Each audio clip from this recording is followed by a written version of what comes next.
I'd like to start the meeting with the roll call. Dick Bennett, Yep, I'm here. Dave Treadwell, Here. Betsy Harding, yes. Darren Levitt. Here. John Allen, Present. Kathleen Doherty. Here. Larry Siebert. Scott Badger. Yep. B. Davis. Sarah Kimball. Here.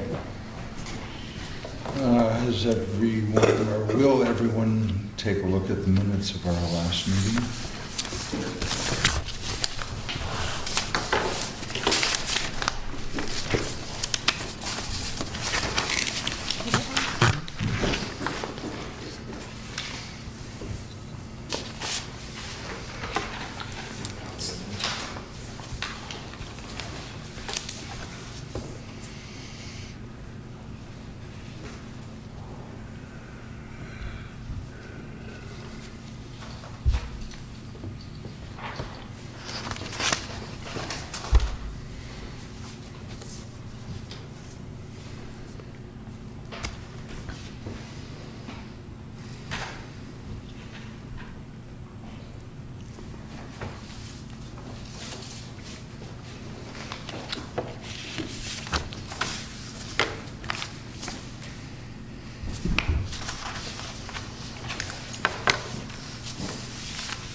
Are you looking for a motion?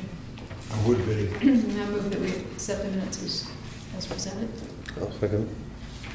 All in favor? Aye. Any opposed? The minutes are accepted.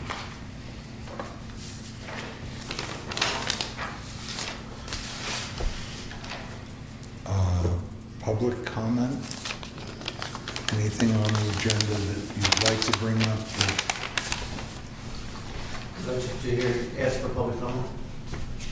I did. Would it be appropriate to discuss the changes, proposed changes to the zoning while you're doing it or during public comment?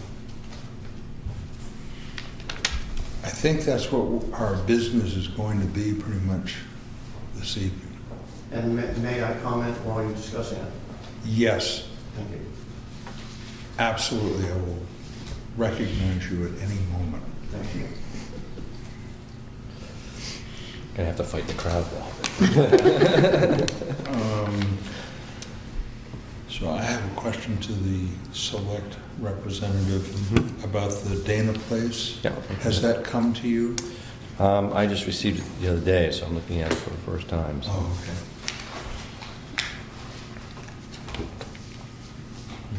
So.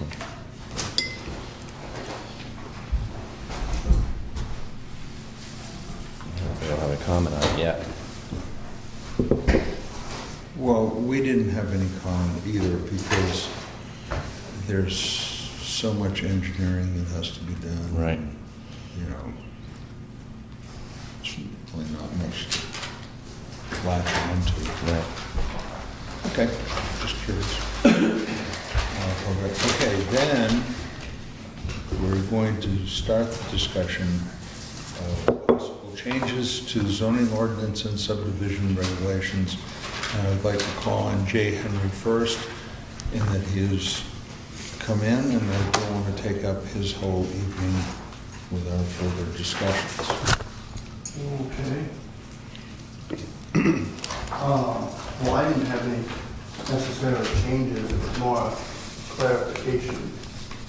And that's a lot of what we do, is the housekeeping of making the words fit the purpose of the ordinance. Okay. Well, basically some questions have come to us on some items, especially in the last year or so since we lost a building inspector and Judy has been a temporary building inspector. So many questions have come from him towards me regarding the driveway issues. So that's kind of mostly what I have. And like I said, it's more of clarification stuff than, I'm not looking to add any inspections or add regulations or change much.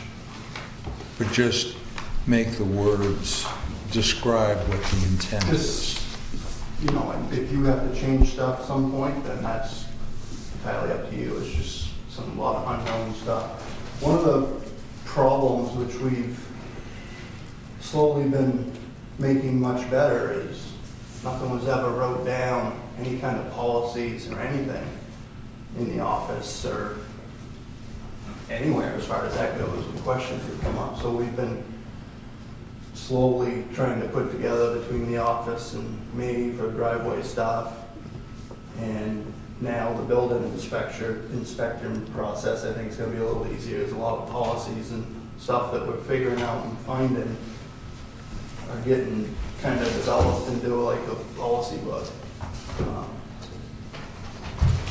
Unless you know history and you dig back and you know what year to look in the minutes, there was nothing.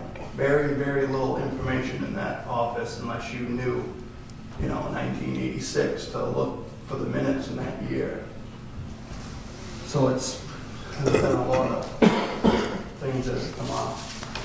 A couple of the driveway things that have come to me recently has been, one of my first questions, I guess, is the planning board or the selectmen responsible for who does inspections on like new subdivisions? That's one question. Okay, I think I may have already answered that myself. If you, actually, it says under RSA 236, the authority to regulate curb cuts is vested in the planning board, not the governing body, which would be some driveway stuff. There was another one here, let me find it. Do we ever check subdivisions? we can write the ordinance, we can say what should be. We have no power to enforce this. Selectmen or the building inspector are the only people that would have the power of enforcement. So we make our suggestions to the selectmen Okay. or put it down in writing, but we don't have any, Well, Say. one of the things I found, let me read it here.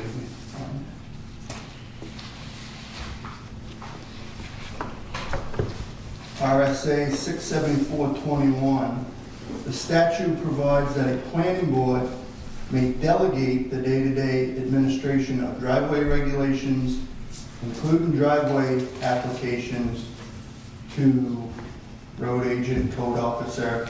In many small towns, this authority is often delegated to the Board of Selectmen. So, I don't know, sometime in the past, you guys, apparently it says that you guys are in charge of it unless you delegate it to selectmen. Maybe that was done in the past. John, is there any confusion amongst the selectmen as to whether you enforce that kind of thing? It's never come across before, really. Have you run into a situation, Jay, where you have? Well, there's a Right. couple different spots here, yes. Yeah. I think for new subdivisions, it's pretty straightforward. Usually there's no written policy to it, but if you dig far enough into codes, you can find stuff. New subdivisions, I think it's always been pretty straightforward that the selectmen or the planning board or somebody usually dumps that on the town engineer, new subdivisions. So the next question is, who does driveway permits at new subdivisions? Because we've never, the town is, I don't think, has ever done driveway permits in subdivisions that I know of. So whether the town engineer at the time of construction, now we're talking new subdivisions, not old ones. That's questions coming up here in a minute. Like I said, most of these questions, a lot of these came from Goody, from trying to figure out how to do things the last year or so, and it's brought a lot of stuff up. But So whether or not the town engineer at the time of construction did driveway inspections or not, I don't know. Then we go into, then it gets into old subdivisions. Another question that came up very recently was that an old subdivision from the 80s that somebody got a building permit for, building a condo, asked about a driveway permit. Do they need a driveway permit? Doesn't because a lot of this stuff you read, whether you read in the Knowing the Territory, which is an LGC book with a lot of information that probably a bunch of you know about, or you dig into, you find RSAs, that everything talks about intersecting with a town road or a public highway. None of it talks about a subdivision on a private road. So that came to us as, does it need a driveway permit? No, not that I know of. We've never done driveway permits on private driveways off of private roads. In most other towns, I know for a fact, North Conway, I just did one driveway on a private road, no permits, no built to any specifications, nothing. So that was one that came up. Now, Jay, does the state govern driveways and entrances onto state They roads? do. The state roads? State does So their own. You're just looking specifically onto private roads? Private roads, so yeah, that's basically the big question. Because the state does driveway permits for roads that intersect with their highway. But don't you have a driveway standard, the town does? It does, we do. I guess that's another question is, do the road standards and the driveway standards, is it for every driveway in town, and do we permit them? Do we not permit them, or is it just roads that intersect? You know, it seems that we'd have to look at that as the subdivision is brought to us to see if they have something in their covenants that addresses driveways.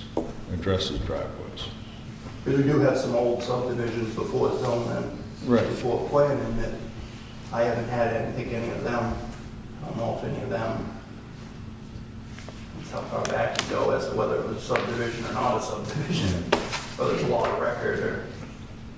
And then if the town was asked to take over the road, say there's a road and they're asking for that, I would think at that time, the town would say, okay, we'll consider it, but all the driveways have to be up to Standard.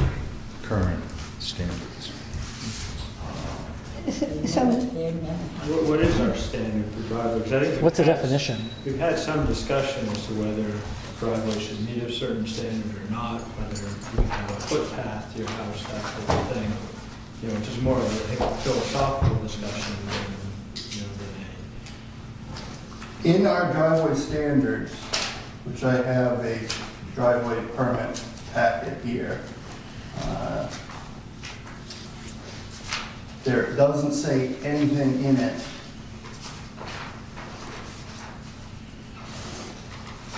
there really isn't a lot on driveway inspections. so if you have a And driveway, one of the things that brought this up is I got looking through all the road standards. I have the road standard from 1975 to 1985, which has some big time conflict in information, which is okay. I guess the newer ones take precedence over the older ones. yeah. The 70, Do you have the one that was amended in December 2006? 75 to 85, and then I got the one from 85 to 06.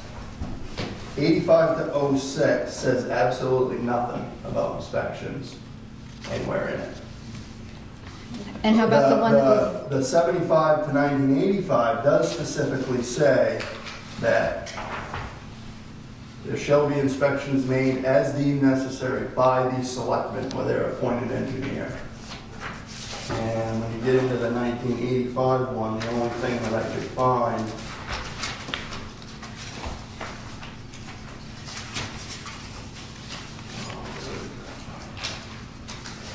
I don't believe there's much about it. Well, in the Inspection. 2006, you have section 8.12 says that the driveway shall comply with Exhibit B, typical driveway layout, which gives all the lines and dimensions and radii and profile, et cetera, for both residential and commercial. Which So section? that's the current Which section? standards, but it doesn't say anything about inspection. 812? 8.12. It's on page 8.2, yeah. 7.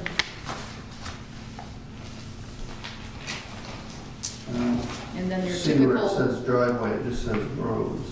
well, it just refers to Exhibit B, which is on, the page isn't numbered, but 2.1. it's on page 7? It says 8.2, then it's 2.1. 8.12 on the top of page 7. Yeah, you've got to go several pages beyond. Is that the current one? That may not be the current one. Jay, what's the date of yours? Does that say 2006 at the top? Yes. Okay. Plus, maybe this, maybe it changed, it said draft May 31st, 2006. Okay, no, it was finalized December 18, 2006. Let me see if we've got one over there probably. But I didn't find anything about a permit being required. So I suspect that it is up to whoever's constructing it to bring it up to code, and if it's up to the standards. And then that if it's an enforcement issue, that would be selectmen Or our appointee. or your appointee. Yeah. But you wouldn't have to have a driveway permit except if you're going onto a town road. Right, and that would come from the state. No, that. Come from the town. Town, you have to do. Yeah. Private way, you Going don't. onto a state road, it has to be a state. Say, Basically, Jay, as I understand it, the planning board only has powers to propose regulations that the town would or would not adopt. And then for any enforcement, at the end of our zoning ordinance, it says that the selectmen are empowered to enforce all aspects of it. So all we do is set up the regulations and then pass the buck.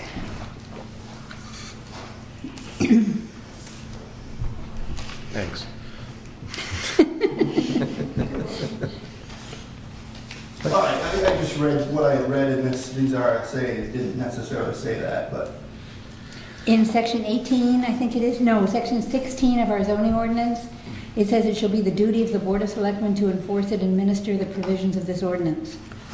And so it's the same with our subdivision regs, I think, and the driveway and so on, that all we do is set up what we think is right, and if the town approves it, then it gets into So regulations. basically by this 674, then you delegated it to the selectmen. But Jay, do you have the current zoning, I know, with the drawings on it, the exhibits? The zoning? No, You meant driveway. Here, let me give you, driveway, do you have the exhibits in the back? I'll give you mine at the end of it, I can get another one, or you could get another Well, one. we've but got the, It's a gray cover.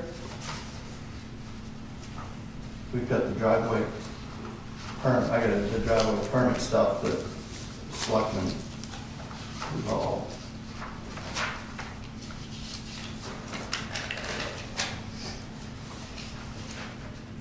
Which is basically that. Yeah. So that's, I think, probably the same as what we've got back here, but, but then there's a whole batch of other stuff. which changed a little bit over the time. And then when you met with Dick and me, you went over some things that you wanted to see changed. Yes. Wow. Can you read my writing? Yeah, we'll go over that. That's the easy one. Spectra. Yeah, that's the easy one. Yeah, okay. Yep.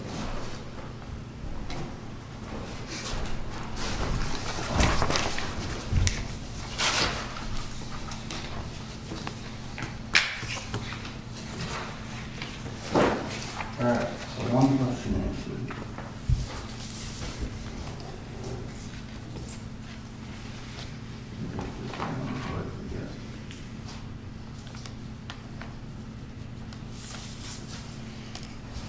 So is the So I driveway? guess back to the question of do we or don't we do driveway permits on private driveways, on private roads?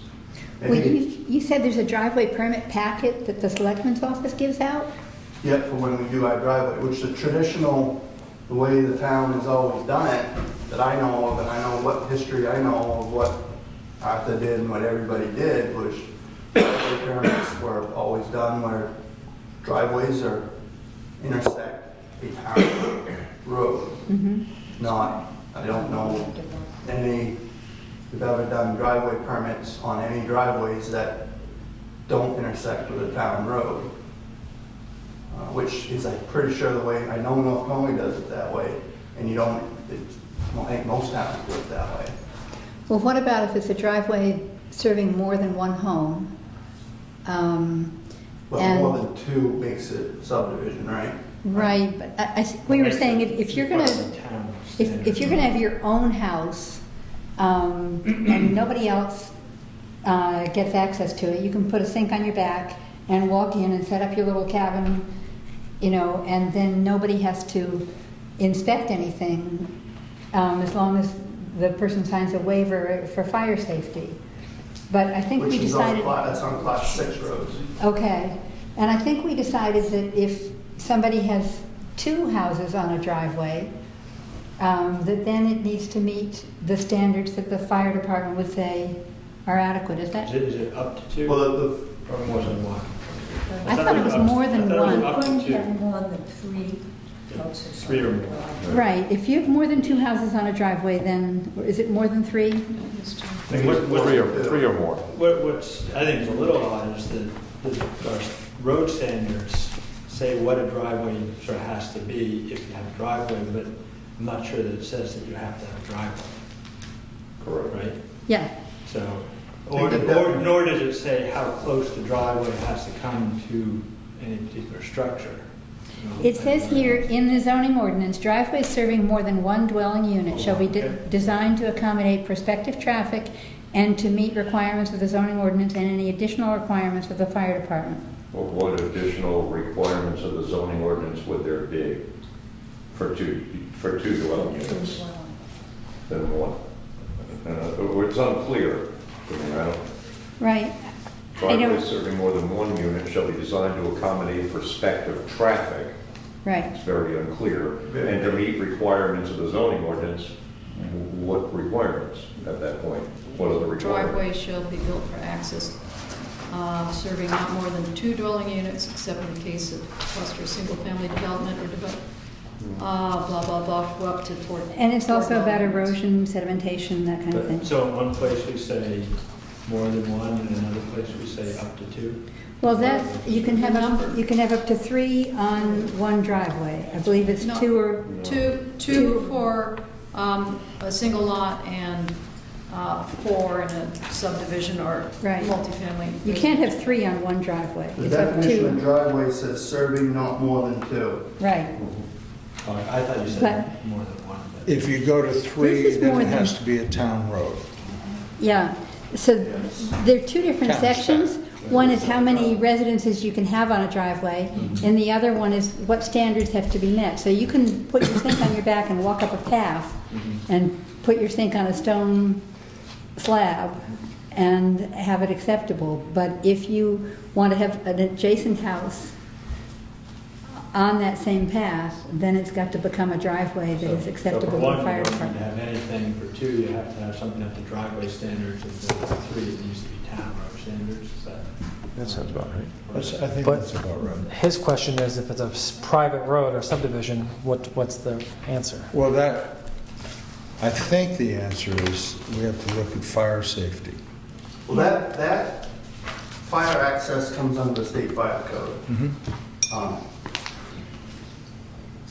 I have that card to play anytime I want, as far as fire access in the state fire code, if I want to. It's pretty vague stuff. I've got it here, pretty vague as to what it says. It doesn't get into real super specifics, but. So that card can always be played in the state fire code. And I guess if you want me to read it, I can. So is the answer to your question, there is no driveway permit for, as of now, for private roads? We never have. But I know, We never That seems to have. be the answer. A driveway going off a private road, if it just serves one house or one Right. family or whatever, then that's fine. But if it serves more than one, then would need it a has to be permit. inspected. That makes Do sense. do we say that it needs to be inspected, or just that it needs to meet? It just has to meet the specs, right? Well, somebody's got to make sure that it meets the standards. Right, somebody has to say, yes, it has met the specs. Yeah. Right. I mean, We're not having his question is about a permit being issued. No, Well, no. a Or permit is- and inspection kind of go hand in hand. Do we require a permit? I mean, we went through all this with the building inspection. You can certainly, you can certainly require standards, but not inspect or enforce. Well, you said there's a driveway permit packet. Who gives that out, and does it go out to every single person putting in If a? somebody comes in here and asks for a building permit, a driveway permit, they'll receive the driveway permit. If you said the history here, then the only time you gotta do a driveway permit is if it intersects a town road. So if somebody comes tomorrow to the selectman's office and says, I gotta do a driveway, I'm gonna build a building, such and such road, and such, and it doesn't intersect with a town road, we're not making them do a driveway permit, because that's not the way it's ever been done. Never have. This says something different, our zoning ordinance. If any driveway serving more than one dwelling unit shall be designed to accommodate prospective traffic and to meet requirements of the zoning ordinance and any additional requirements of the fire department. Doesn't say they need a permit. Yeah, it just says it has to be built to specs. It doesn't have So to be. you're required to build it to specs, So and it's- if somebody points out that you haven't built it to specs, then I suspect it's up to the Board of Selectmen and or their agent to I always, well, maybe I'm, enforce it. Again, that's for two houses. Are we having, is there an ongoing issue with driveways? well, it's a question that came up. Well, I guess the question is, should we have a permit and inspection process because driveways are being built in ways that we don't want them to be, or since we haven't done it in the past, is there any reason to do it in the future? In other words, is it a problem right now that needs to be addressed? But it says all driveways must be constructed to comply with standards, but it still doesn't say anything about inspections. I mean, you can give somebody the standard, you say, this is how you gotta build it, but it doesn't say that we're inspecting it. And the way it's been done for, Well, it does say, though, that they have to comply with standards and that the selectmen will enforce it. So I should think it's up to the selectmen to determine if they want to have a permit, how are they going to enforce that the standards are met? so does it That's similar. specifically say here? No, but at the back here, it says that everything in the zoning ordinance is enforced by the selectmen. So like, I think So you let's said, see. if someone brings a driveway to the selectmen's attention, they can certainly enforce the standard. I guess the question really is, do we? Your need- question is whether or not a Selectmen permit has enforce. to be issued, right? the need. And that should be And it's- determined by the it's- selectmen. If we set up the standards and we say the selectmen are going to enforce it, then the selectmen need to decide, are we going to permit this? Are we just going to assume that people will Well, comply? they still have the leverage if it's a driveway, it's obviously to a residence. If we're dealing with it, it's a new residence. So they have the leverage of not issuing the occupancy permit if there's some problem with the driveway. Which I would think be part of the inspection process. And And we which have kind had of, some major problems with driveways in terms of erosion and things like that, right? I'm thinking of the Chase property and the Couture property. But they didn't even get a driveway permit because they weren't putting in a driveway Chase. That was the problem with Chase. They just were cutting timber at that time. That's what, their erosion came from, so it wasn't a driveway.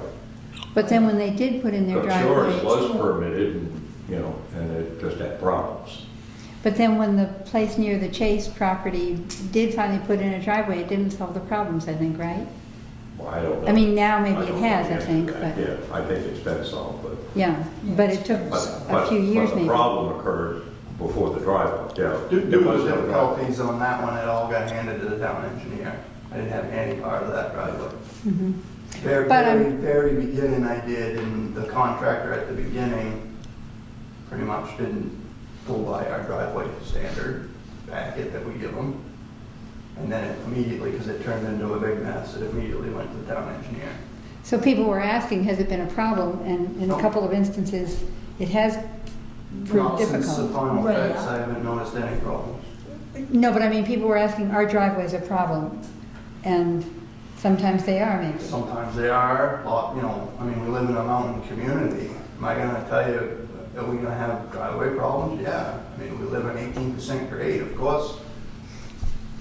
You're always gonna have problems. That's part of living in a mountain community. Right. I mean, I did read somewhere in there, I mean, it says in one of the places, it says a driveway cannot, when you put a driveway in, it cannot interfere or change the course of water at all. Well, that's kind of a foolish statement. I mean, you put a driveway in a section of woods, of course it's gonna change the water a little bit, right? You're changing the law. Al, Paul, when you guys did Grover Road and like you did Dean's driveway, you didn't have to have a driveway permit for that, right? No. Or did you? Took us 8 years to get to the planning board, please. Jumps in all the hoops. No, I mean the driveway permit. No. I didn't think No. so. So Burr Phillips is recommending that we change that to say any site disturbance, land development, or activities that alter water courses shall be designed and performed reasonably to prevent increased rate of runoff, soil loss, or erosion from the site or lot.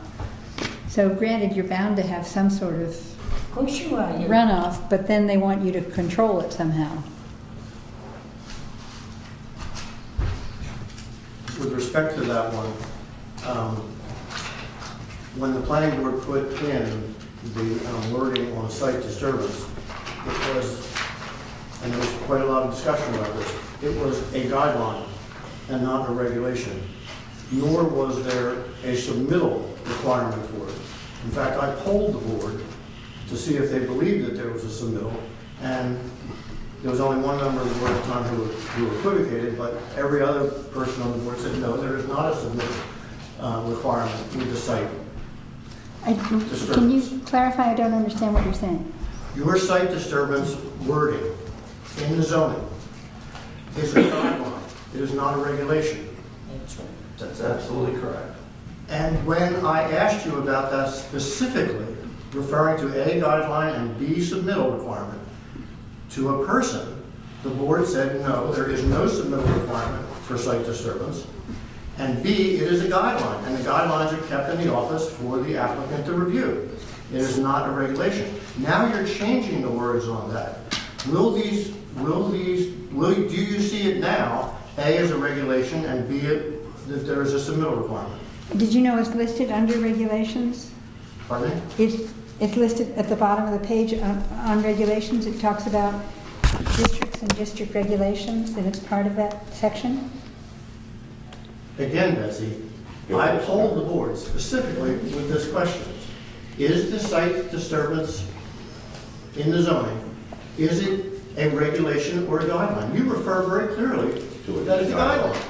It's a guideline. How could it be a guideline if it's in the regulations Well, I section? don't. Well, read it, Betsy, it says guideline. It's bottom Well, page. underneath that, it says design guidelines, which may be used by developers and so on, but that's May, not shall. not, right. But the part There's above a it, difference in regulations in the word shall and may. but the part above it has a shall. I'm sorry? The part above it says any site disturbance This or may, land development shall be designed and performed reasonably to prevent increased runoff, soil loss, or erosion from the site or lot. That's the way it reads. And where do you get that information on how to do that? Well, there are design guidelines. It doesn't mean you have to follow those guidelines. You have to figure some way to prevent the erosion is what the intent of that is, as I understand it. Again, I polled the board on that question very specifically. I'm sure B remembers it. I definitely do. You may or may not remember. The board said that A, is not a regulation, it's a guideline, and B, there's no submittal requirement. Now you're changing that. No, I don't think we're changing that. We're not changing the design guidelines may be used, that's not changing. So you have always seen it, A, having a submittal requirement, and B, a regulation that they have to follow.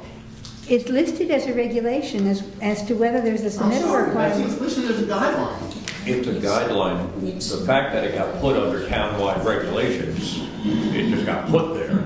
But when we passed this, it was definitely a regulation. And I can tell you Regulation. very specifically what your discussion about it at the time was. You all agreed that it would not pass if you made it a regulation with a submittal requirement.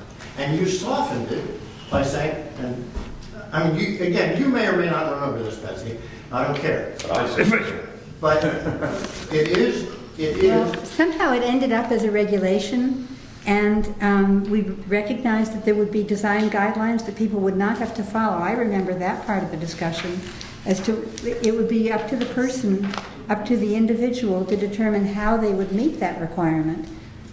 But it wouldn't be listed as one of the requirements if it was just a guideline. You can't list, I'm not changing You are of the anything. opinion now that it, A, was not a guideline, that it was a regulation, and B, there is a submittal requirement. I think what we've got here, arguing semantics, you've got in the first line saying that the site disturbance or land design shall be designed and performed reasonably to prevent increased runoff loss.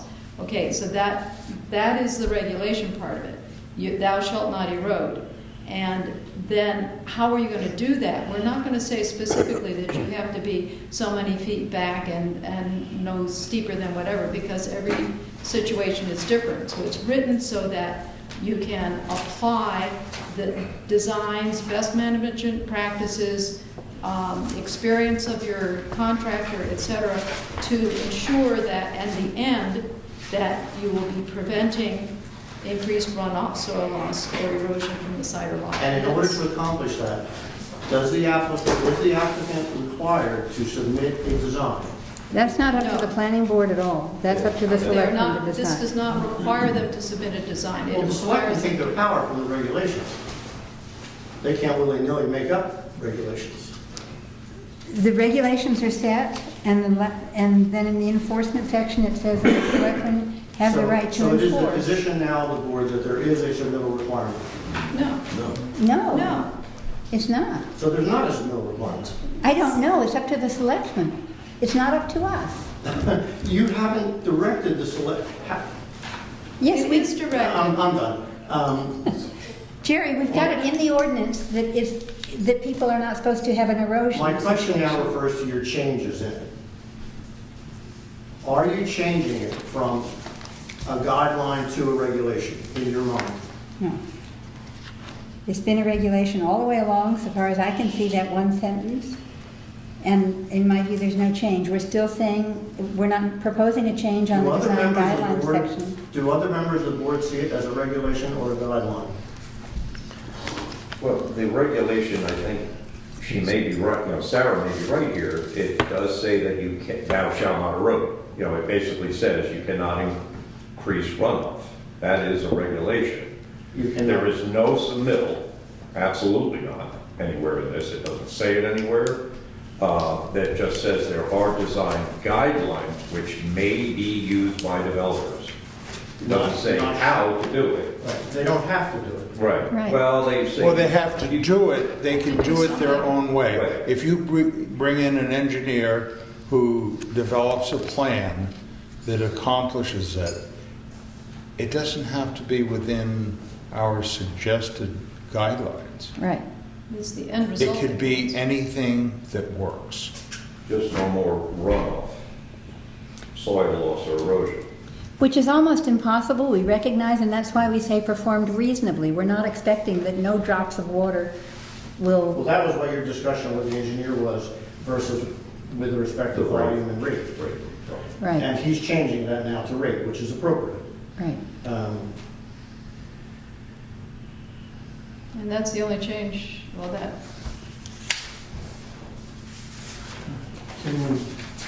But as it stands now, with the changes, there still is no submittal requirement. Correct. Not unless the selectmen impose one, which is up to them. I don't think that is. No, it doesn't say for them to impose. I don't think we have the authority to do that. Well, I don't see what Or you- we would bring You do, that if you want it. forward to be voted on by the town, but, Wasn't that part of the It whole says building it's- inspection? yeah. Was us providing the authority It's- for a building permit and inspection to be in that process? Because we had, there was a building code prior to us adopting the new ordinance. But the- But I guess the question is whether the selectmen had the authority to inspect buildings without right. us crafting something that gave them that authority. And so that's different because the state has the building code stuff on their RSAs. But for the whole zoning ordinance, whether they enforce the cell tower requirements or the floodplain or anything like that, it says it shall be the duty of the Board of Selectmen to enforce and administer the provisions of this ordinance. So they can decide whether or not to have a person who inspects driveways or a person who inspects cell towers or whatever. It's not up to the planning board to decide how they're going to enforce it. Maybe they'll have a select person go over and see if the driveway's okay. Maybe they'll do it some other way, but it's not up to us how it gets enforced, as I John, do you see understand it it. as the selectmen's duty to It's in the zoning decide ordinance, what section they will do with 16. ordinances? I'm sorry. As to how they will amend them or change them? I couldn't hear you, I'm sorry. Hmm? I couldn't hear you, I'm sorry. Do you view it as a duty of the selectmen to alter the way in which zoning regulations are directed? No. What do you mean? Are How would they do directed- that? Did you say are directed? Yes, and I'm referring specifically to the concept of a submittal. Betsy says it's up to the selectmen. Well, I submit it is not up to the selectmen. The selectmen follow the regulations.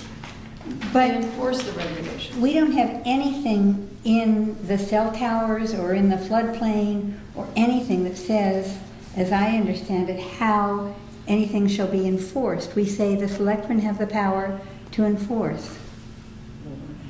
And what we'll be enforcing is the regulation which says thou shalt not erode.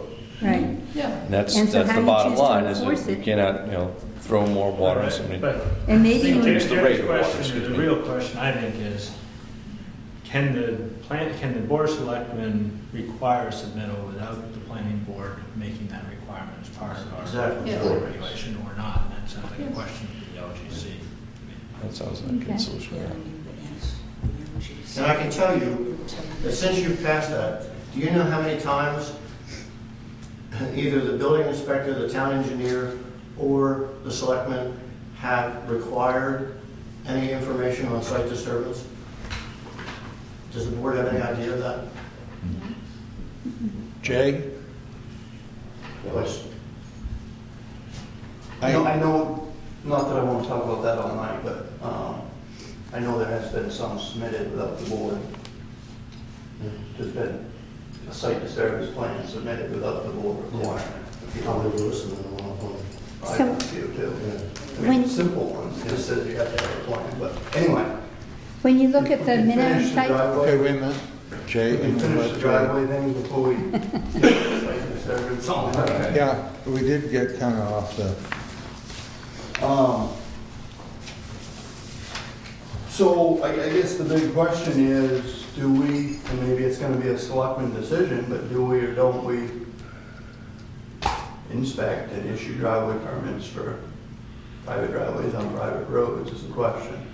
Sounds like the same question. yeah, but, okay, I think specifically, do you feel that the enforcement could come through the building permit, in other words, or the occupancy permit?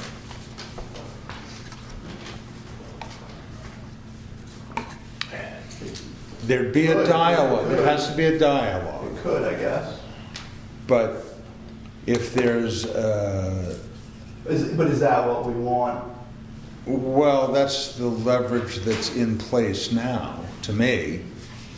They don't have to give the occupancy permit if a driveway has created Issues. an issue. Well, what we have done since Goody's taken over is we have tried to put some policies in place to explain a bunch of stuff, which me, you, and Betsy had talked about that day a little bit. One of the latest ones, we tried to come up with a way to solve some of the driveway entrances that are being put in and not being put into spec. So one of the changes, most recent things that we have done as part of the driveway permit, or I have done, in working with Goody as a building inspector and trying to iron out a bunch of common questions that come up all the time. Because I have had, in the last couple of years, I have had a couple of driveways go in where you explain it to them, you give them the permit, and they still don't put it into spec. So now we've got to make them fix it or figure it out. So what we have done is added that I inspect it at some point when it's in its final location in the grade. If it isn't built to spec, like if they don't finish a driveway and they don't put the entrance into spec, like the spec that we have, when it intersects with a town road, that at the time they go for the occupancy permit, the building inspector is to check with May to see if the driveway is done to spec, and if it's not, they don't get their occupancy permit. That's like not very old. That was one of the decisions that came up this summer, or policies, I should say. I mean, it's a policy that we use, can Do be you- changed. Do you inspect it while it's being built? Yep, we check on Or it. if they weren't doing it right there? Well, a lot of times, one of the big problems is Jackson, because of the hills, especially we got two of them, we got one on North Hampshire Ridge going in now, that during construction, I mean, it goes from a 16% grade, and then the driveway comes off of it just like that. So during construction, it's not gonna be into spec. I mean, you gotta get big trucks and stuff in. So, you know, you check on it throughout construction, and then when they get all done, they're supposed to get it right into the final spec and grade. So when the occupancy permit comes around, That's helps one us- place. Helps us protect it from making sure it goes into spec, because 2 or 3 years ago, we had 2 driveways that Never didn't good. end up into spec, and how are we gonna, so this is a simple way to try to control that a little bit. Another thing that we did was basically who's responsible for what, and what we've created. Now, again, it's a policy, it's nothing set in stone, it's the policy that we go by. Road agent is responsible for curb cut area only, which is the first 10 to 20 feet of entrance, which is what most towns do. Most towns just, it's called a curb cut, that's what the state does. The state doesn't, if you've got a 500-foot driveway, they don't care what you do beyond the first 10 to 20 feet. It's how it impacts. And how it impacts the road. Fire access, if an issue, is the responsibility of the fire chief, which the fire inspector works for the fire chief. So, which that involves bridges, fire access, roadways, and percent of grade, which all that stuff you're protected from the state fire code. In other words, if somebody wants to build, thinks they're gonna build a 22% grade, then you can get into fire access in the state fire code. And then we added in there that the town engineer can assist or take over when needed at the discretion of road agent or selectman. That way, if it gets too technical, kind of like what happened up the Chases, you know, it got really technical and, you know, engineers involved and it's handed off to Bert. At time of, and then we just added some stuff at time of first visit or inspection, like when I first go look at a driveway to sign a driveway permit, I go look at the driveway before they do anything, just to see what they need, what they don't need.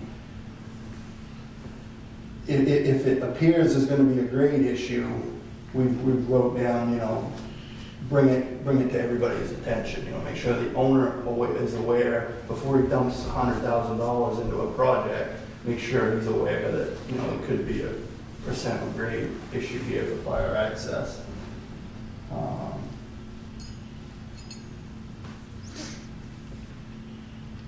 And we also, a question came up as to whether building permits would be issued or not issued until a driveway permit was issued.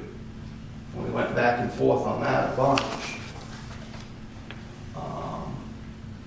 But the problem was, do you give somebody a building permit and say, okay, go ahead and start building your house, so they don't get a driveway permit yet, for whatever reason, because maybe they could get in or something.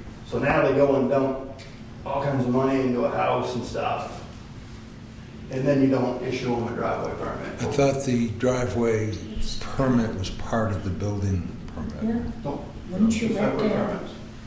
Two separate driveway permits. permit before you get a building? Can you issue a building permit without a driveway permit? I don't know. Our policy, our existing policy right now is no. Building permits will not be issued until driveway permits issued. Well, no, I'm confused then. Did you say with the very first one you had, wasn't there something or other about at the occupancy permit time? Did I miss something there? The very first one that you went into, you know, your second one was the road agent is responsible for curb cut only. Yeah. But I must have written down something rather wrong on the first one. Road agent is responsible for curb cut area only. Fire access is responsibility of fire inspector. And what's the one right before that? I thought that was about occupancy permit. No, we were talking about at the time of final inspection at the end of the project. Yeah, okay. That's when if Driveway. the driveway isn't into spec, they won't be given an occupancy permit. Okay. So one of the reasons we're trying to iron out some policies and get some stuff wrote down is, as we've witnessed in the last 4 or 5 years, when everybody in the office quits or gets fired, the road agent quits or dies or gets fired, and selectmen change every couple of years, unlike 20 years ago when you had a selectman here for 30 years and ran everything. Nobody knows any of this stuff, and you end up spending digging and fighting and arguing. So at least we're trying to get some basic, simple policies wrote down so somebody can have something to open up and go by. Well, with the new building inspector, obviously this is the time to do that. That's why me and Goody made the decision that any of these simple questions, we're gonna figure them out now so that the new building inspector will be as educated as he can be. So the one question we didn't answer for you was back to the private roads. Yep. And I don't know if we'll be able to answer it tonight. Right, we probably won't. The- you know, the Is way. that something you want the town to do, or? No, I don't think it needs to be. It never has been that way. Most towns don't do it that way. So why do we have to put more regulation in? I mean, if we had all kinds of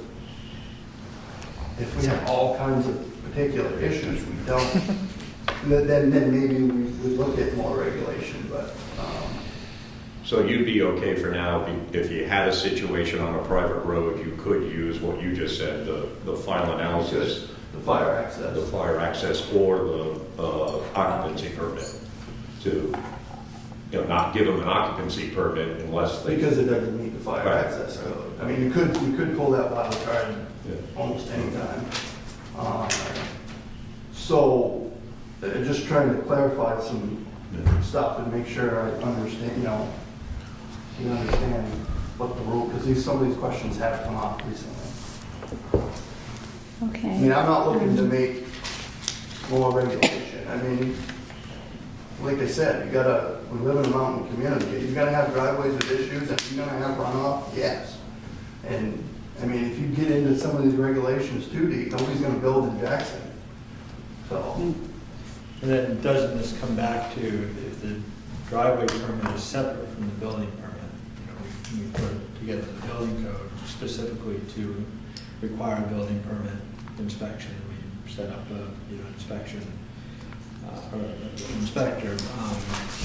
So doesn't, like with site disturbance, doesn't this come back to whether the Board of Selectmen has the authority to require permitting and inspection as part of enforcement, or does the Board of Selectmen need the planning board to require permitting? Well, it's submittal interesting. So that as a way of enforcement. Our zoning ordinance has a variety of things, what uses are permitted, what the frontage is, what the setbacks are, what the soils have to be, and with not one of them, so far as what the parking requirements are, how to do a cluster development, not one of them says how it's going to be enforced. So are we saying that for each section we would put in the selectmen have the right to determine how it's enforced? Right now, all we have is right at the end of the ordinance that the selectmen have the right to determine how it's enforced. Right, but I think the selectmen always have the power to enforce if they know that there's something going on that may require enforcement. I guess the real question is whether any form of submittal is required for. So we don't say that there has to be a submittal for the cluster development or for soils or anything like that. Yes, you do. Well, it's part of the subdivision That's regulations. part of your. Part of the subdivision regulations, yes, but not part of the zoning ordinance. But you still require a submittal. Right. Yeah. You can't get a subdivision approval without submitting a plat. Right. You require Right, that. so we're not talking about subdivision. So with setbacks and all that sort of stuff, if you're not, if you've bought a lot and you're trying to build, you're not going to subdivide, you're simply going to build. How is it determined that you have adequate frontage or that your setback's going to be right? Yeah, Building. that would be It has to be, building inspector. and it has to be set up by the way the town sets it up. Right. You're, An apply example. for a building permit. Right. And- But we, the planning board, Gave set them up the building inspector. authority to do that. authority. We didn't, it wasn't that the Board of Selectmen, although they kind of did before we set something The up. example of the enforcement would be recently,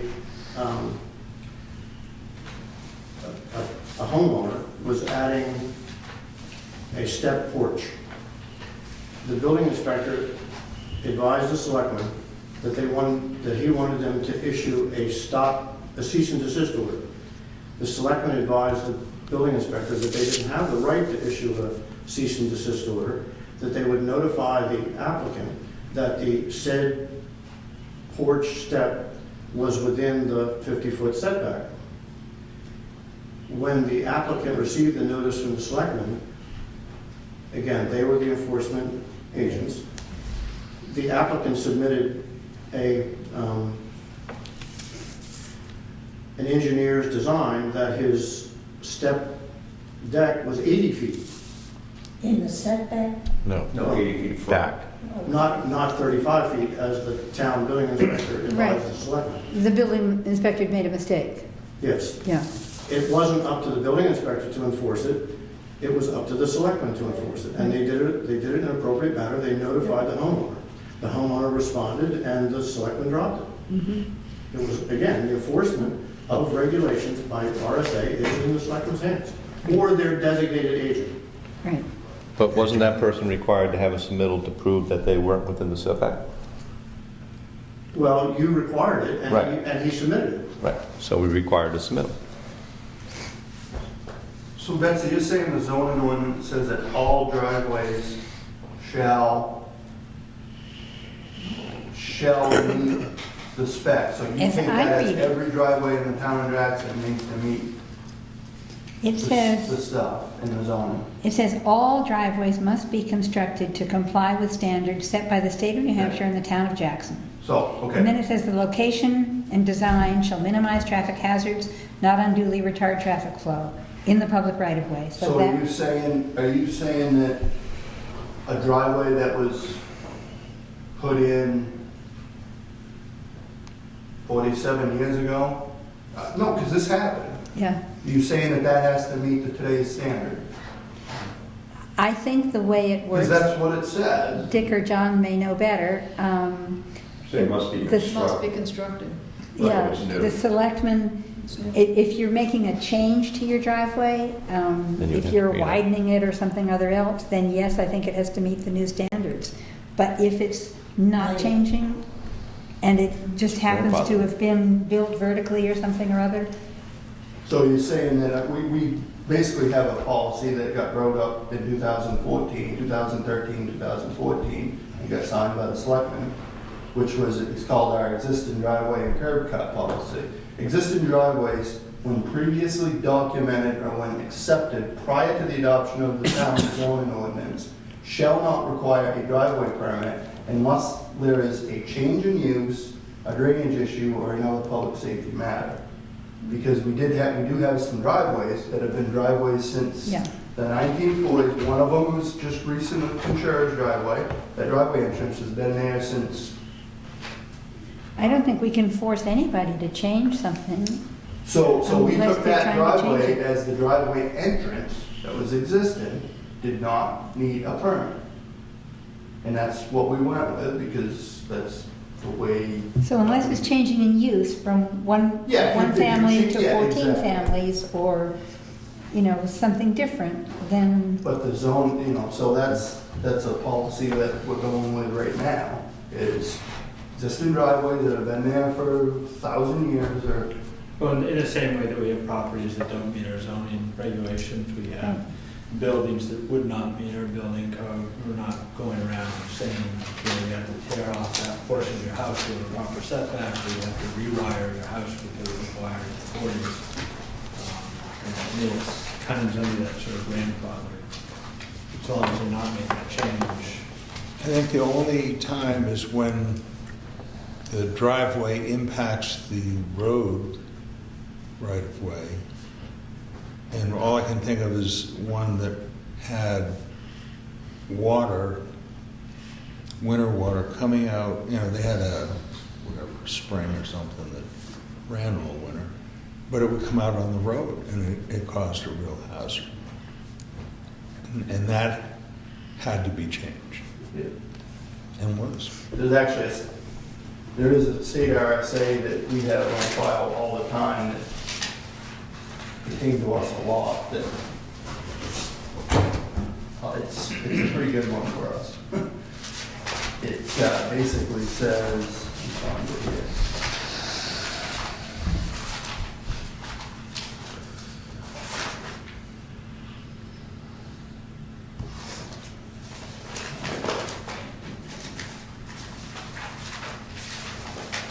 I can't find its exact word, but I do have it. It's basically what it says is if you have a driveway that intersects with a town road and it causes any kind of problem or a culvert fails, it says that a culvert on a private driveway is not the responsibility of the town. Because a lot of people think that driveway culverts out of town, call up all the time, and say, I need my driveway culvert replaced. Not our responsibility, state RSA says so. But it also says in there that if it causes a problem, if the culvert fails and you don't fix it, because you don't want to or don't think it's yours or can't afford to fix it, the town has the right to replace it and bill you. So that kind of covers that. If you had a major issue going on. A safety issue. Yeah.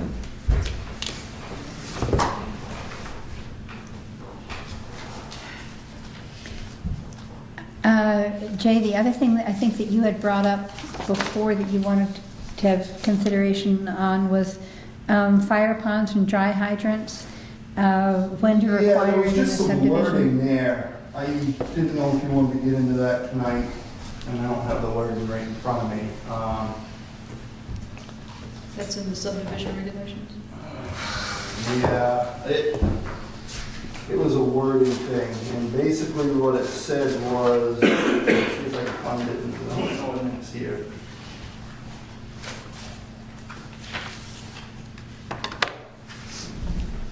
You know where it is in there? It might have been in the subdivision regs itself, do you think? I think that may be where it was. It basically said, I guess I was unclear as to who makes the decision on a subdivision. Strictly a fire department question. Is that it there? No. Who makes the decision on if a subdivision has a fire pond or doesn't have a fire pond? And how big does a subdivision have to be to have a fire pond or not have a fire pond?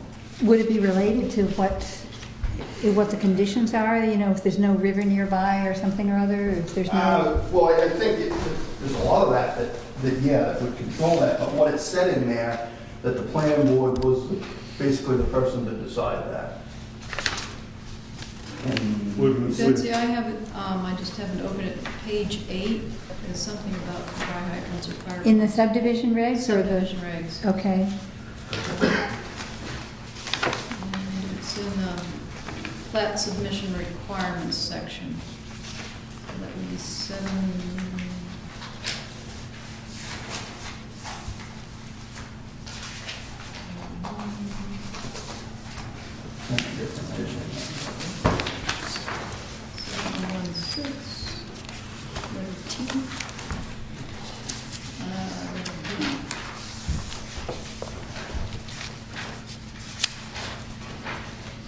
What page is that on? Page 8 of the subdivision regs, at least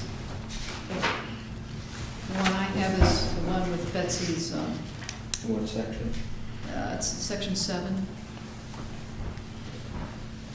It's Oh. plat submission requirements. Okay, maybe is that it? Location and profiles with elevations of existing water supplies, main sewers, septic within 200 feet, drains proposed. is The this next one is the the, location of dryer. You've added, I got it highlighted in a different book, so. Okay. So do you feel like you got your driveway question answered that you came here for?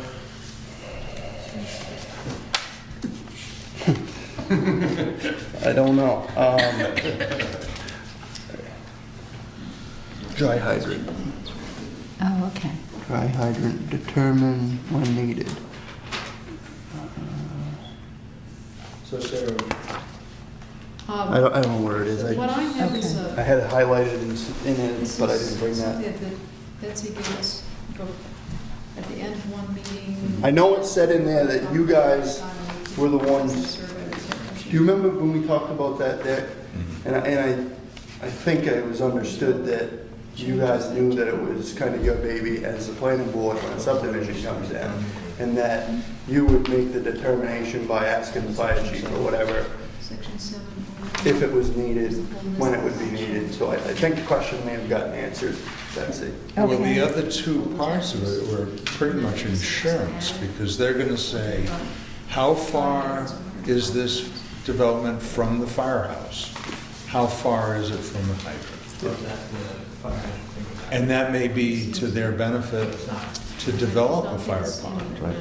Depending on your insurance company, Right. yes. Because we get, this actually goes back to what we talked about the other day, and I got the answer to you guys' question. Some insurance companies will call, some insurance companies ask, and some don't. So it's not strictly that insurance companies don't, you know, some care and some don't. We get calls all the time, but we don't get calls from every single. Right. So I think that fire hydrant thing was. I bet this is it. Yes. Okay. This is on easements. In areas remote from access to water, fire ponds, dry hydrants, and other fire protection facilities shall be furnished by the subdivider, if deemed necessary by the board. So when we read that, going through some fire access stuff a couple, 3 years ago, we said, okay, so the planning board makes the decision on a subdivision as to whether or not they put a fire pond in. So we should probably put that as part of our checklist and ask you for input if it looks like it's questionable, or, is that what you're thinking? Yeah, then it said, such easements and facilities shall be installed according to specifications of the fire chief in conformance with appropriate codes and maintained by the developer, subject to inspections by the see his fire. So hands. I think it all got, What page number is this? It's, 11. Is that 11? A four-house subdivision. yeah, it says open space designs is on there, page 11. Do you see that? It's well, under, apparently according to this. Nine- But it's under easements. it's 9.06. 9.06. Should have, maybe. Well, it may come down to, is it a, you know, single-family freestanding, where they say, okay, we've got enough water, we can Yes, get up all there drivers and constructed fight to fire fire. standards, If all it's a drivers. multi-unit condominium. It's new, and then if they're they may existing, they have a say, policy. we don't have, we Okay. can't carry enough Doesn't say water. on new. All to drivers fight a fire must in be this constructed. building. Oh, We okay. better get a. So it's the word So constructed, where it anything was that's just new. four, we didn't feel Yeah. it And necessary. there's a list saying this is what the building. Is it on the You hold checklist? them accountable. Is it on the And if it's checklist? existing, then you already have a policy. So, That's but existing. you're not It issuing should a be. permit, is the way I look at it. So I'm guessing we. Because it's not a state Mostly road. not even thought We haven't had big Like Missouri Hill. subdivisions. Right. Right? The Cameron That's the way I Drive, look at it. something that size, does that have a fire pond? Yes. As long as Okay. it doesn't a road or do So anything. that's I think the only reason that question Yeah. came up was just making sure how the process was. Right, and then who maintains them? That's do. another whole subject that you I don't know. want to talk about. I know, tonight. I know. I've just been a crank. Well, maybe it should be on our checklist for, you know, condominium over so many units. Or so many houses. Right, I think that's what I'm jotting down is get the words down, you know, get the words in there. Make it clear so that people don't go, oh, I didn't know. Well, because he's saying his concern is that we're not the experts on fire safety, and but yet No, where the but burden with is a on little us. research, we can find out, you know, The basics. what can we handle here? Right. And where do we need help, you know, where's the water gonna come from? Right. If it's at least on our checklist, we'll be savvy enough to Yeah. ask. Right. Right. I'm saying I as think long that- as I think that in the last 5, 7, 8, maybe even 10 years, it's never been a discussion point because there hasn't been any big subdivisions since Cameron Drive probably put in, which was, that was 80, 88. 89, whatever that was. So it hasn't come up, so nobody's thought about it much, so kind of how we clued into it, like, oh geez, what, you know, if you put a subdivision in, when do you put a fire pond in? Is it three houses or 40 houses? Or, Right. you know, so that's kind of where it came from, because it just hasn't come up. There's no big subdivisions have gone in. One more thing I want to make you a little bit aware of, which ties into the permit and driveway permit stuff, while I'm here, that I know we're not going to solve tonight, but I'll just make you aware of it. Town Hall Road, which most people don't even think is in Jackson, but it is. It's in the good part of Jackson. Town Hall Road is not a town road. And just recently, I always thought it was a government road. It is actually not a government road either. A town hall road is not a government road. The government has a right of way over it. They do not own the road, depending on how you read the terminology in the code books. So is it a private road then? I don't know, you tell me. That's the question. It's an And existing. the question comes up, you do driveway permits on Town Hall Road? Never have. I did my driveway permit in early 90s, and I had to get a driveway permit from the government. But because we got a new building inspector coming on board, and we're trying to iron out a bunch of these questions that keep coming up. Well, how'd you get it from the government if they don't know it? That's my question. That's my question. I'm just And I saying. actually brought that to Rick Leamy the other day, and he's like, it was silent for a little while. Because they actually have a brand new head cheese coming on board. And he's like, well, that's a good question. Yeah, that's a good question. It's a great question. Some things are unknowable. Pretty sure it was a private, when the government got involved over there, Stillings or whoever owned everything, owned all that land. They gave the government a right of way over it, and they subdivided it, and, long before zoning, it got subdivided here, and lots sold off here, and lots sold off here. Who plows it? The next thing you know, there's 10 or 15 houses over there. So now it's kind of, and the town plows it. Why, I don't know. Just probably the homeowners way back when went to the selectmen and said, we want you to plow our road. And the selectmen bowed down and said, okay, we'll plow your roads. We don't want to argue with you. Because it's not a town road and it's not a government road. Should it be proposed at town meeting to As a become a town town road? No, I Have just, to investigate it. Does it meet the? the government's gonna look, my guess is, in reading some of the It's not. foolish stuff that lawyers write, and trying to understand what lawyers write in the RSAs and the stuff, is probably because the government has maintained it and took care of it for the last 20, 30 years. It probably is technically a public way, I think, by I bet you're right. definition in The Yes. RSA? Road to travel? as a public, I don't want to talk about, a public highway. A public highway is a right of travel held in trust by and maintained by a municipality or the state for the traveling public.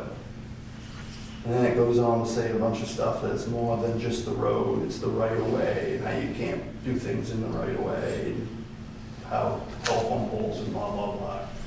But if it's maintained by the municipality, wouldn't that be Or- maintained by Jackson? Or- Well, government's considered we kind of have an agreement with the government to do maintenance with the government through their agreements, with whatever agreements they got with the right of way. So my guess is it's probably technically the public way. When you say the government, is it the federal or state? Federal. But just wanted to throw that in there because the question came up as to, do you do driveway permits? I kind of made Kevin aware, the building inspector, keep in mind, you're not gonna get driveway permits from me on East Town Hall Road. Because it's not a town road and we don't do driveway permits on it. And it's not a state road. What is the problem with making it a town road? Are there problems? Well, yeah, because you're dealing with the government. You too. accept the You deal with the whole government, liability, period. full maintenance. Yeah. It gets confusing, I think, if you really start reading through some of this stuff. Have you looked up in the high road to travel? That's what he has. No, I got no in the territory. I don't have that one. It's in the, I have my own, but they have it in the town. So what if there's a bad erosion problem on that road, say? What happens then? I think the government Come in and grade it. is probably involved. The government as in what government? Federal. Forest Service. The Forest US Service Forest comes Service. even when it's not Forest Service land, when it's through, or, It's their right of way. It's their It's right of way, so they just- deal with anything that intersects. What they're saying is their road, and I brought the question up. You don't own it, you say you only have a right of way through it, so is it a private road? Is it the same problem for Bartlett? I mean, where does that Oh, end? No, Bartlett plows it for us because we plow the transfer station, Right. so oh, okay. But where does Bartlett's... Bartlett's town line ends and Bartlett's road ends. But they have a right, I mean, it's a town road. yeah, No, they, Bartlett ends, the Yeah. town But line in Bartlett Bartlett- ends, Bartlett's road ends, and then it turns to Jackson right there. and it And turns that's to where we Jackson. have a question Yeah, of but the... in the Bartlett's, and is that a Bartlett? Yeah, that's back, like it's back. Yeah, the public way changes right at the town line, as opposed to on the Bartlett side, Yeah, town lines, the Bartlett town line, Draymond and then driveway. it becomes public It way. becomes a town of Jackson, and it becomes a road. On the other side, the Bartlett side, it's, Bartlett, It's Bartlett back. Road. class 5 road, okay. class 5 roads. And see, the government's always done their job.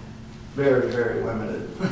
Well, you're dealing with the feds. So it kind of, it clues in a little bit, but I know we're definitely not prepared to argue about the government road tonight. But No, but, I mean, at It's least good to be we've brought to attention. got it on paper now to look at it. I think that was the I mean, I know the whole, people over there are gonna say, well, you've maintained it for the last 30 years. don't stop. Exactly. Because there is some things in here that say town is absolutely not supposed to expend any town funds to maintain any private roads or driveways.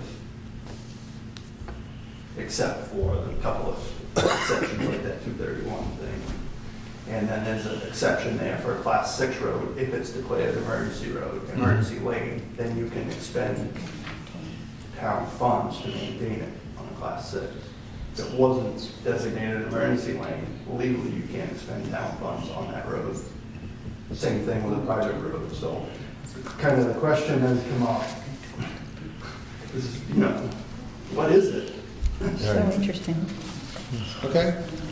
I think that's basically it. I don't know. I mean, I guess my only question is, what's you guys, do you have any individual opinions on whether we should or shouldn't be inspecting and permitting driveways that don't intersect with a town road? I mean, does it basically fall back to the selectmen to make the decision?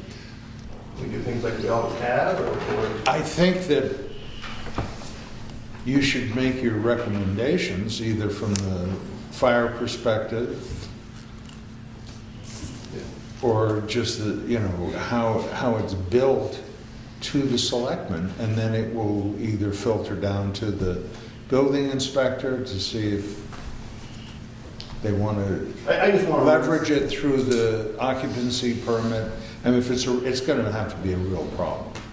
You know, I just want to have something wrote up so that if a building inspector or a fire chief, or if I quit tomorrow and somebody else comes here, that they don't have to go through the whole process again like it's Right. going on. What do we do about driveways on a private road?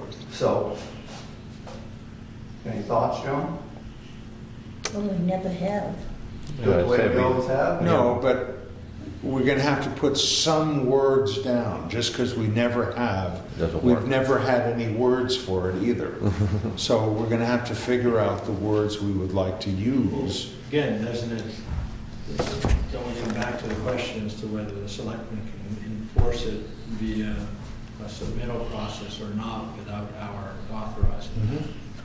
And you've suggested, I think, Scott, that we speak with the local government center, get a recommendation from them. Yeah, I think it's going to take some homework. Yep. In general, I vote if it's not a problem, So fix it. Fix That's it. right. Yeah. It's working I agree. okay, don't Yeah. bother.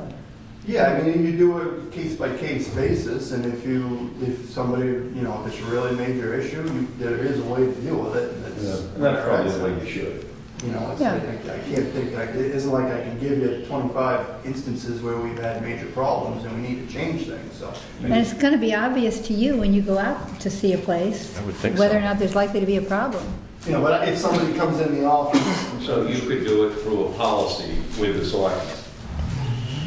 yeah, and if somebody comes in tomorrow and says, geez, I got a driveway up on Black Mountain Meadows, which, you know, are east or west or whatever, and I'm gonna put a condo in, and they get the application and build an application, and they go through the process, and the building inspector comes to me and says, do they need a driveway In permit? Jackson. it's No, always- I'm aware of, because that's our, All it says, it has to be constructed to the town's and state standards. And you could say if it's not constructed, then it has to be. and if it appears, I mean, it's a pretty small town, everybody knows what's going on everywhere, so if it appears to be a major issue, then you deal with it, and you pull whatever card you gotta pull, and,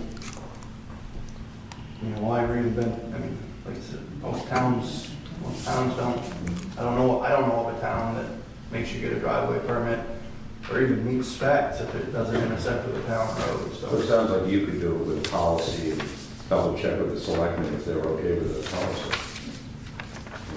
But it says in here that it has to comply, so you can just say if it doesn't comply, it has to comply. There's a lot of things in there that says you have to do it this way, and it's not necessarily being done that way. Right, but that's what it is. I mean, it says in the zoning ordinance that every single business in town has to have so many parking spaces per restaurant seat or something, and how many of them, I mean, I could probably show you. Yeah, you know what I'm no, I saying? know. But saying, for what you're looking for, so it has to comply. If it doesn't comply, you know, issue a building permit, an occupancy permit. Because It it says it has says, to comply, but it doesn't say it has to be permitted or. right, but that's what you can hang your hat on, is the compliance. I mean, it's keeping it simple. Yeah, it has to comply, but we don't have to, inspect it or give them a permit for it. Right. We deal with it every day in the fire department, and like he said, there's a difference between shall and may. Right.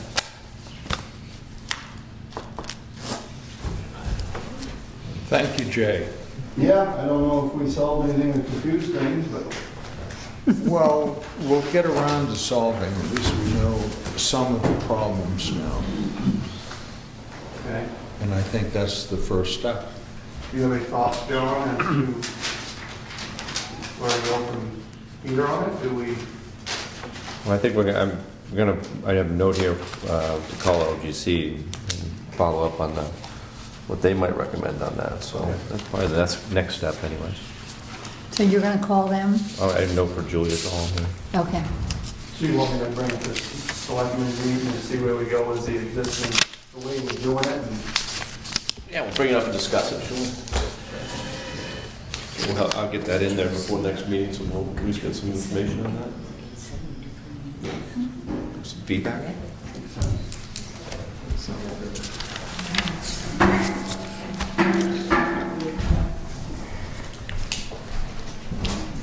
Moving along now. How about if we have the update on the survey for the master plan? Oh, great. It's really interesting. We send out somewhere around 1,210 total. 3 weren't used. Somehow or other, 3 people returned them not filled out. Actually, two were returned not filled out, and 1 was filled out only on the back and didn't indicate whether the person was a resident or any of the front. None of the front was filled out. So I don't know what Phil's going to do about counting that one. And only 2 were returned as undeliverable. I checked, their names were not on the New Hampshire task kiosk as Jackson landowners. So that was okay. They must have sold. And then one of the 3 that wasn't used was returned because the person said that they just sold the property and didn't want to fill it out. So, in other words, basically 5 were not used for whatever reason. So that ended up with 1,205 that were received by people theoretically. And 448 of those were people whose home residence, town of residence was listed as Jackson. The postal place many was was listed that? as Jackson, 448. So I know there are a couple of people who are Jackson residents and get their mail in Glen or whatever, Intervale, et cetera. But so 448 we know basically get their mail in Jackson. That means there were 757 that don't get their mail in Jackson or are not primary residents or whatever. 174 of the people who returned their surveys listed themselves as non-residents. So that's 23% of the people who list themselves, who we thought were non-residents because they don't get a Jackson mailing address. So basically 23% of the people that are on our list as non-residents responded. And then of the people whose address is Jackson, 33.7 returned their forms. It was 151 of the 448. Is And- that time over at this point? to return. Well, I wanted to ask you about that. I would recommend that we put up a notice saying until October 15th or some particular date, and then put it out also in the e-news, setting a My deadline. youngest didn't get one, he's a landowner, Who didn't get one? Randy, Huh. What was the Richard second Bill? number? You said he's a landowner. Um, 33% or 33%? Okay, so 33.7%. Percent, okay. I thought So, you said responded. no, 151 respondents have Jackson mailing addresses or That listed sounds very themselves. high, doesn't it? I think it's really high. I think Albany did it, and they said they had about a 10% return. And so we've got, of Jackson residents, 33% plus, and of non-residents, 23% or so. And then there were also 5 non-residents who owned businesses in Jackson. So I didn't categorize them in either place. But, because it would seem to me that if you own a business here, you likely could be counted as a resident, because your business is essentially a residence Businesses here. reside. They're local, like, And that's Yeah. So, not- I don't know how I Phil would count it. Yeah, I don't, at least with Conway, I don't think I'm counting as a resident, even though I own property. Yeah. in Conway. So Phil probably wouldn't count it that way either, but, so I've got this big bag of, basically I opened them all up and sorted them, and then spoke to Phil about it. I just, basically when I first opened them, I just counted them, and then I spoke to Phil about it, and he wanted me to sort them by resident or non-resident. So I did that too. And then I'll just pass it on to him, and if it's okay with people, I'll put in a notice that we want them all back by the 15th. And by the way, with Randy, I might even have one. Do you want to give him one? Okay, I'll see if I have one. Now, these are all coming in the stamped envelope that we provided? Most of them, a huge quantity of them came stamped enveloped. I would bet not more than 30 got Yeah, look. Just hand dropped delivered. off. So that was a successful Good, well, step. that's good to know. Isn't that amazing? Track of And that. do you recall what the percentage respondents was for the last one? Not sorry. I don't know if I have it here, but Sarah, it's in the back of our master plan, isn't it? Sarah has it, I I think that's it. I just jotted down that Yeah, 175 questionnaires were from year-round residents the last time, and 212 were from seasonal residents. So we're a little lower than that. yeah, it was 45% year-round and 55% from season. Wow. We've got to up our percentages. But I think if we say we're going to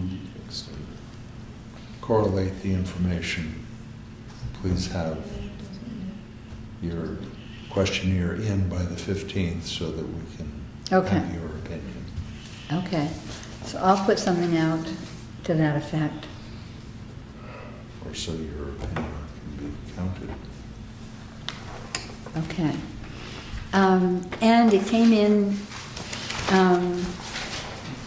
basically on budget with what we were originally expecting, so that was a good thing.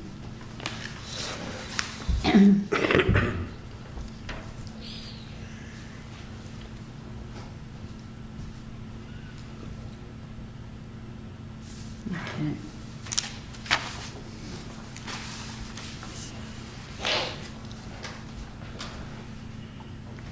And Phil Davies said that he'll start with them as soon as, the 15th, as soon as the deadline. Mm-hmm.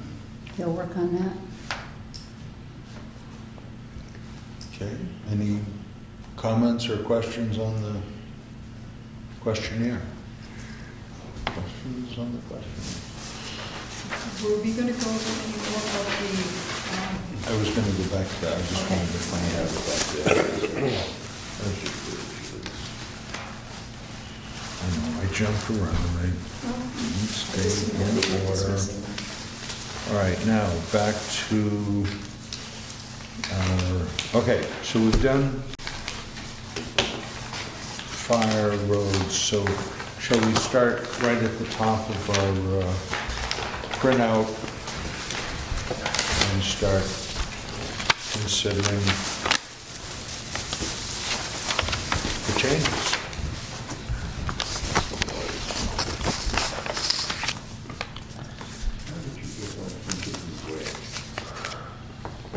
That was the last, Oh,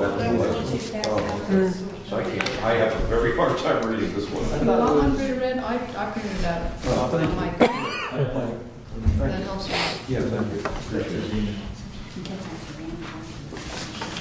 It'll be at work tomorrow. Okay. That helps.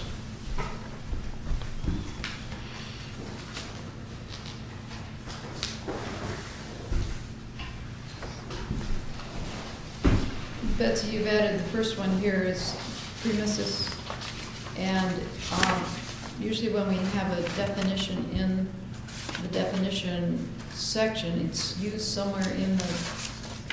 I think it's used in our sign ordinance. Is it? I think so.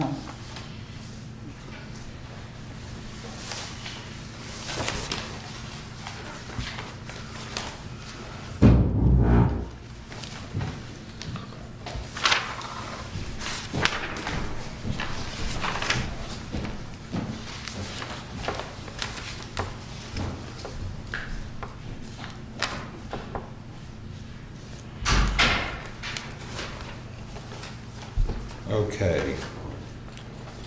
The overlay district. It's used in 13.3 of signs, and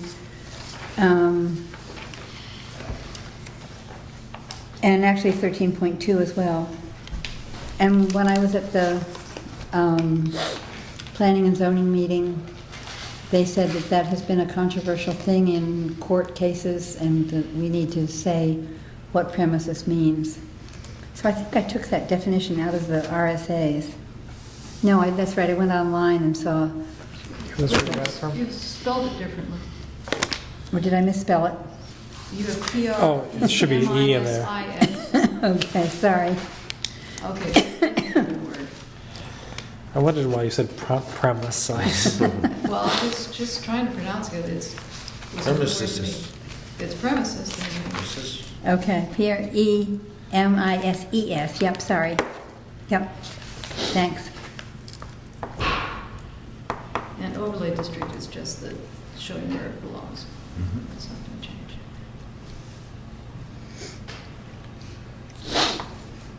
all right, we're good with them, we like the idea. On to 3.30, private road.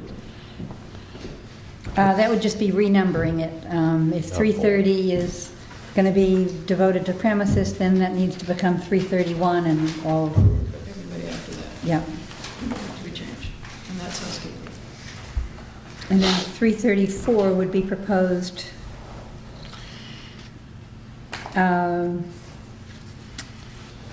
So that was Burr's recommendation that we put in, because any human activity that removes vegetative cover is a little vague. It's like mowing your lawn. Yeah. Edging your garden. Pulling weeds out of your garden. Thoughts while weeding. Okay, is there discussion on that? Here we are, site disturbance. Any issues? It's a good idea. All right. Driveways? So that's to add the date in, where normally we have what date the provision Yes. was put in, but we never did for that for some reason. Are we going to, like, vote on these changes tonight, or just, or anything I like that? think tonight was Because I just haven't, I haven't had enough time to really read them. to recognize them. Yeah. Last month it was, hopefully people would read them and have ideas. But no, I think tonight is just to run through it, just like with Jay. Yes, we'd like to solve all these problems as quickly as possible, but I think it's important that we have some deliberation on all of it.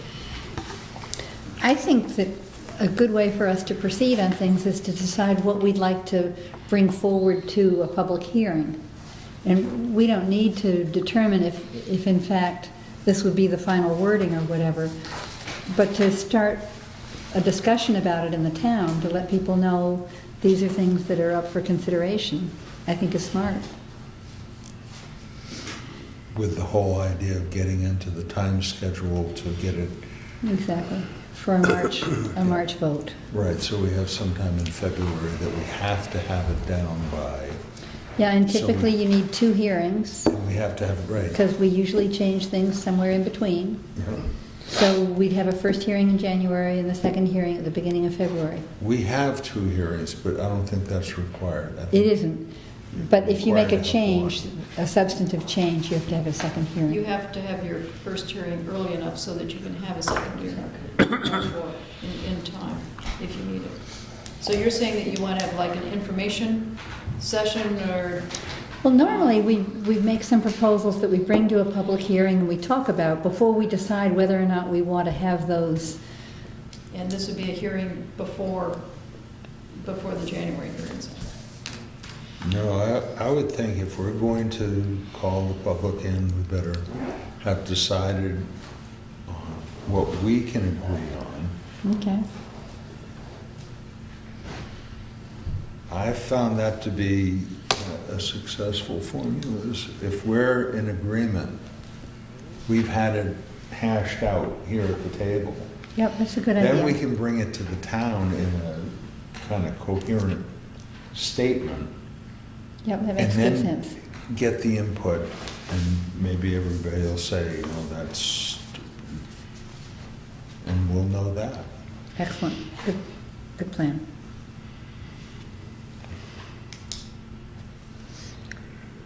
So we'll get to, okay, site disturbance.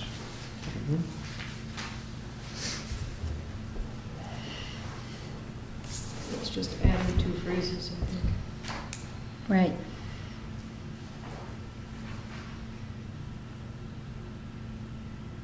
I'm okay with most everything I've looked at on these, because, you know, reading them, the only thing I don't, is Tara Bramford asked us to change 2 things specifically, and are we going to address those? That's to clarify the wording in section 5.2 relative to conservation district. Or the other one she said that absolutely had to be changed was the site-specific soil mapping standards. Yeah. And I wouldn't know where to even begin on that, Yeah. who would do that. Okay, I'm just gonna keep running down the list Okay. here, if that's okay. Sure. But I think we should kind of add that at the end for us to look at. I think those are 2 really good things for us to bring up, and certainly with her recommendations. Okay, district regulations. So, everything's okay, and we're changing, no, we're adding forestry? Well, Sarah brought up the fact that our current ordinance is both permissive and non-permissive, and they always recommend that you have it one or the other. One way or the other. Yeah, so rather than saying we permit this, but we don't permit that, we ought to say we permit this, this, and this, except not that, that, and that. Mm-hmm. Okay. And then there's also discrepancy between the uses that are permitted in the rural residential district and the uses permitted in the river conservation district, which is overlay. And many of these uses permitted in the overlay district are uses that are presently going on in the rural residential, but if you read the rural residential uses, there only a few things are in it now, which means that some of these other activities which are presently taking place then technically are not allowed, but So this as far is as more of Cleaning up, clean it up. Housekeeping. cleaning up. Which way do you getting want to word it? Right, getting the different sections of the zoning ordinance to be saying the same thing.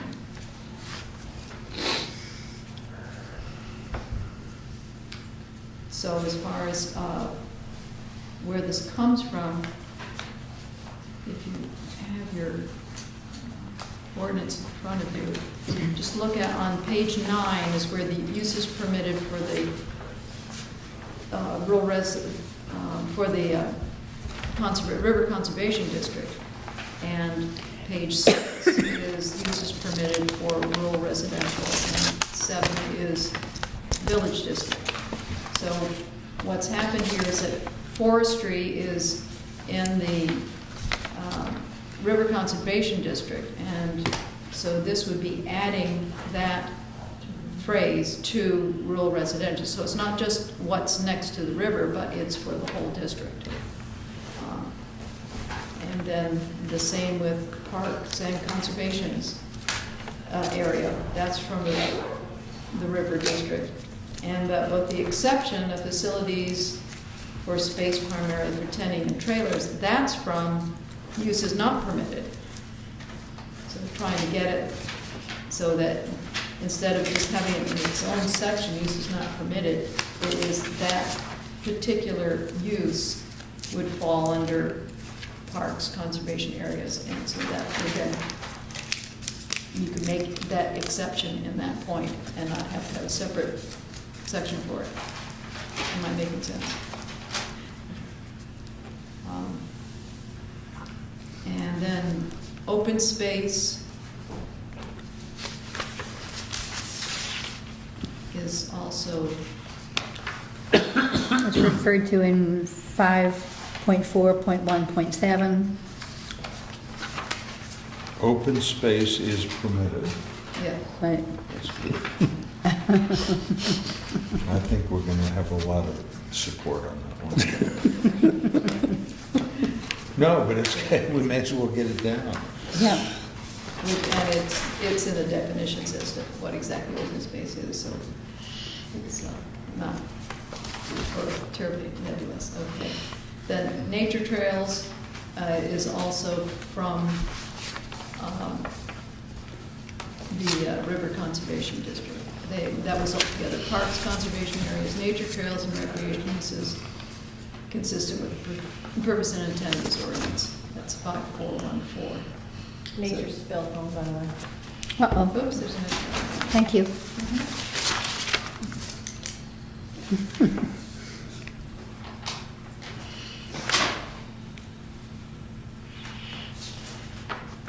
And rather than just saying recreation trails, unless you want all sorts of recreation, like ATVs and et cetera, by saying non-motorized, then you can limit it to the uses that are presently being used, which is hiking, snowshoeing, and skiing.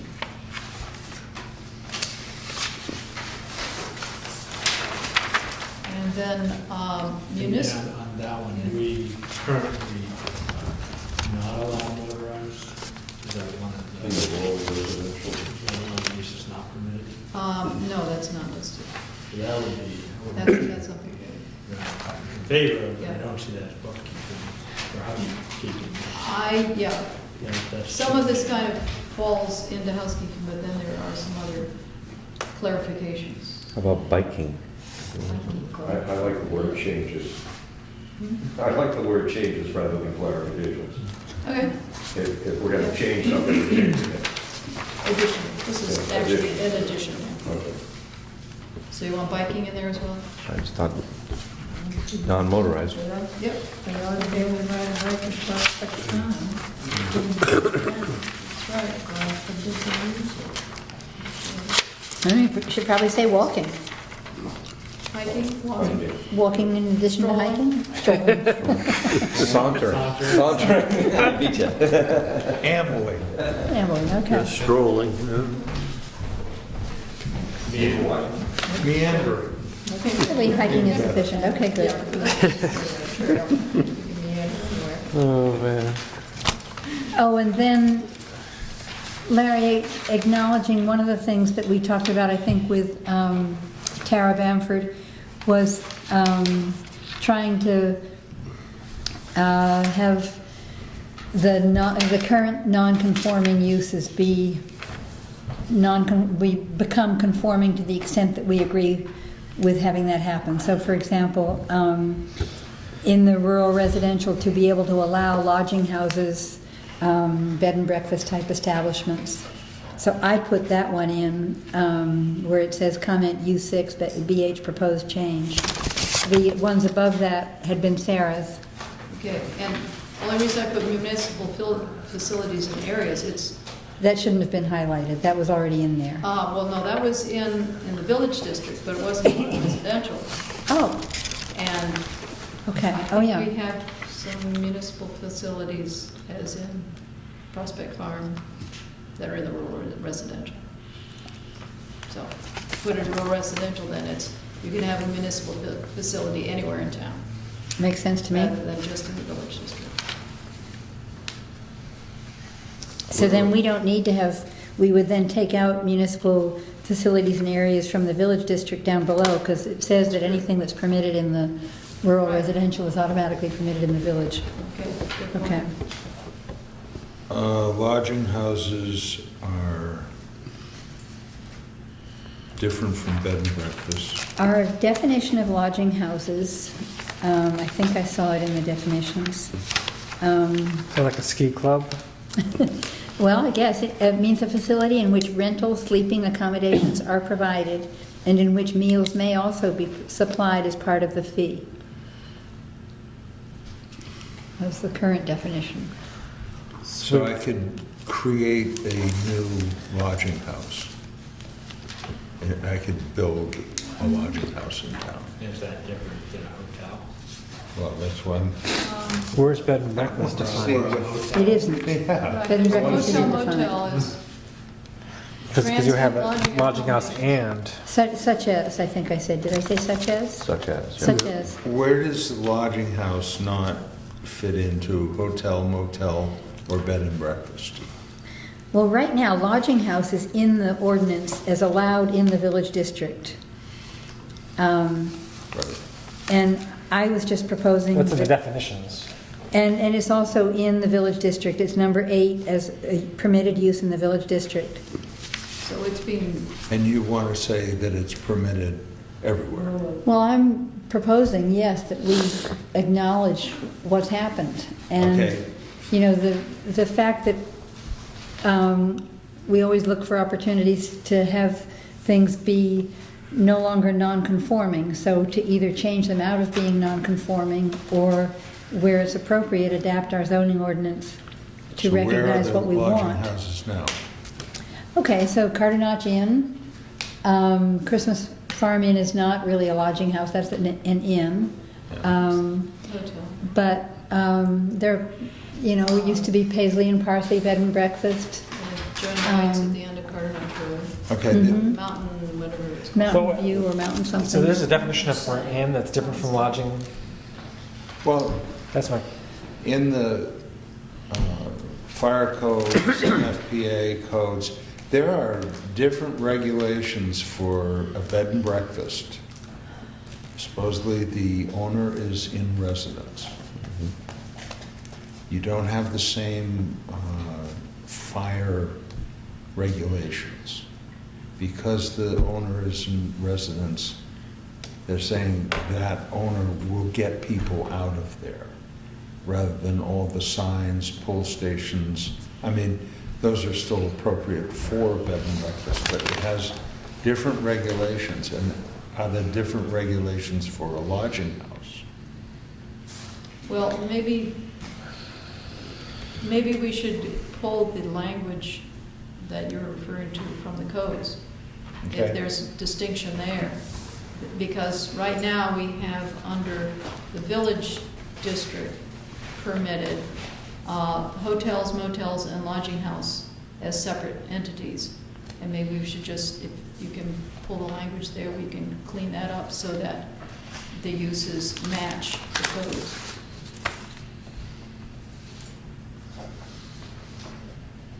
You know, because in our definition, I see I don't see any zero difference. difference between a lodging house and No, the Eagle Mountain House. you so. Well, restaurants, meeting rooms, and recreation facilities may provide, but it doesn't say that the lodging house can't provide. Yeah, It says rents rooms and may serve meals. that's right. I think that's starting to open up a can of worms, but I think so. Well, Change you know, we don't need to make a change. It's just, we had talked about that possibility, so Mhm. I put it in as for Well, discussion. Then it's also, the question is it a home occupation? Yeah, You know, bed and breakfast, it's, how many people can work in a home occupation? Is it three? Three. So if you have a bed and breakfast, that there's no more than 3 people working, you could probably call it a home occupation. That's true. in a lodging house, So- is there a limit on how many lodgers would be taken in? I mean, is a lodging house, the Drifters is another place that I would think is probably a lodging house, you know, up on Carter Notch Road. Yeah. I'd have to look at their, Yeah, we Yeah, I say, would call that a lodging house. we say rental Uh, accommodations, right, in the definition. Yeah, If you look at the hotel and lodging, they're so similar, it's really, Yep, they are. that's the I think that maybe confusion. is- And then you said that's there's the fire. But I think having a, you know, up to so many rooms, up to so many employees, then. That's a good idea. A direct way of controlling the size of, you know, if you don't want to, if we want to allow something that we, you know, common sense consider a bed and breakfast, but we don't want to allow a new, you know, something like the Eagle Mountain House pop up somewhere else, you know, in the. Right. There's no limit though on on lodging house. Well, I'm Some- saying, Yeah. if we So want to. maybe- You could call a lodging house, but it's a hotel. I mean, you there's rent no, it for a but maybe night, in the you rent it for a definitions- week, I mean. you have 20 people or 100 people, it's a lot, you could call a lodging house, so. But you're Once saying we again- might set a definition that says there are no more than 12 rooms or whatever. I said we just don't add it there and leave it, because, I mean, otherwise we have to explore the whole thing. Well, we've got it right now in the village district, Village, good permitted. place for it. Good place for it, So we're not going to put it in another spot. right. Well, You're saying we can As- build a hotel anywhere in town? again, I don't think we're voting tonight. I No. think we're discussing. Oh, discussing. I think if we're gonna add it, I'm sorry. if we're gonna add anything, we should be clear on what we're adding and what Yeah. that means. And it seems to me if we want to allow something of greater scope than a home occupation, but not. Well, if we're changing an area, then we should be clear what we're allowing.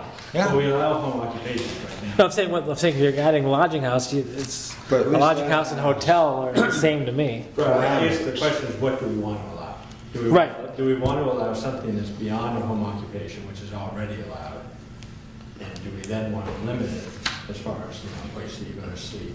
And lodging houses right now, as it's defined, would not have to be a home occupation. It could be a place like the Schemos or the Drifters or something, right?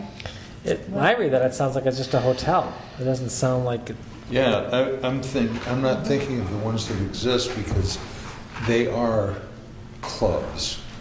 And I don't know what all the parameters of their Do they rent rooms? manifest. No, I think you it's join member for for the the season. You're a member for the season.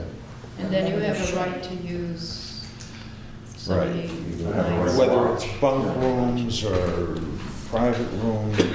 And there's probably rules on feeding, cooking and cleaning and all that. So they're clubs.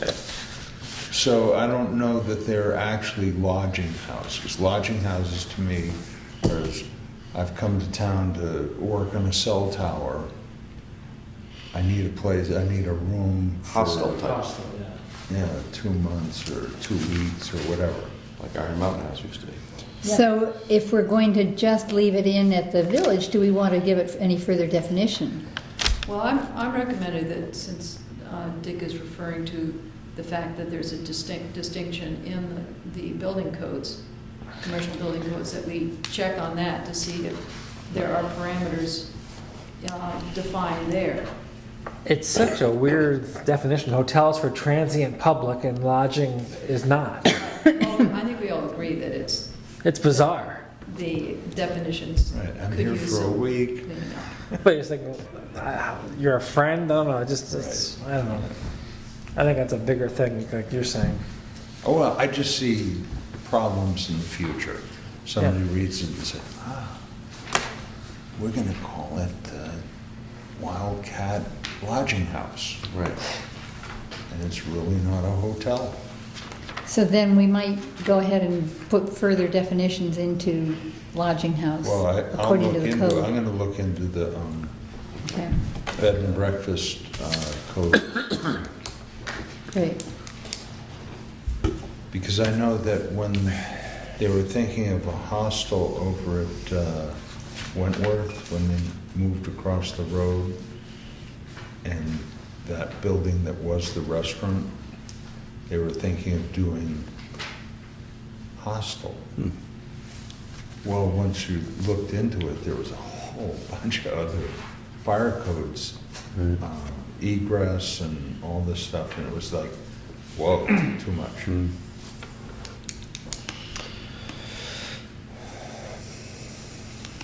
How would vacation rentals fall into that? Vacation rentals, You renting a whole house? I don't know. You go on Airbnb and I mean, I think you're right. The intent of this was to be a bed and breakfast because it's saying it's providing a meal, but it's just not. It's written so poorly. It's confusing.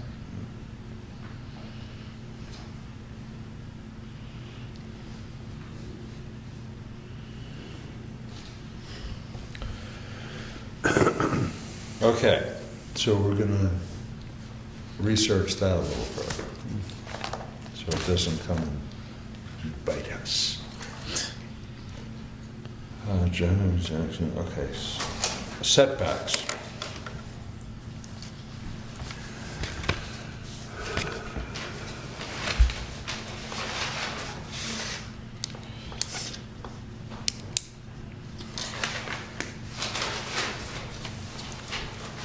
That was the issue we discussed about when you mentioned your property. And That's exactly what I was gonna bring up again, yeah. Okay. 50-foot setbacks.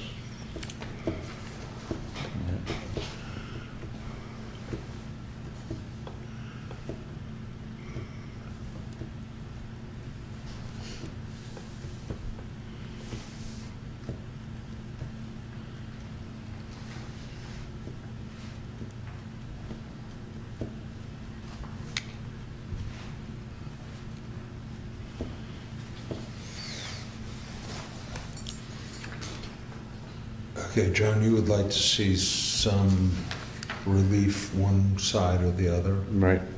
Looks good. I like that one.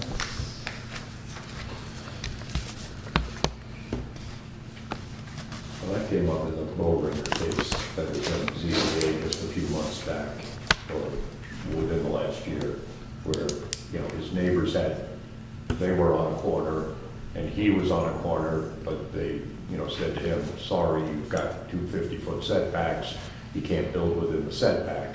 And there's no difference because the guy across the street has a 50-foot setback as well, so, you know, perhaps somebody like him now will get some relief. He wasn't able to do anything.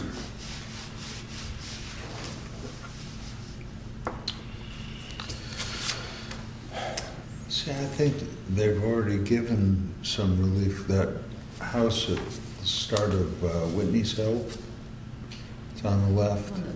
Yeah, Didn't they allow something there? well, he's, Yeah, I think he did. it's not a right angle corner, and yet the walls, at least the foundation, is parallel to the road, and I don't know what the distance back is, but Hmm. it's a I very thought- strange shaped house. Yeah, you cut the corner off and cantilever at the top off. Yeah.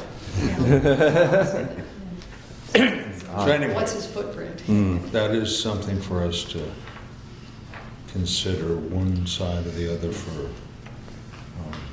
building on a corner lot.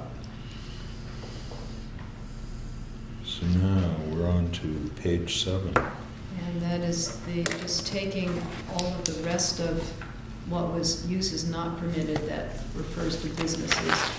And I just pulled those up as he, except for, and I kept exactly the same language.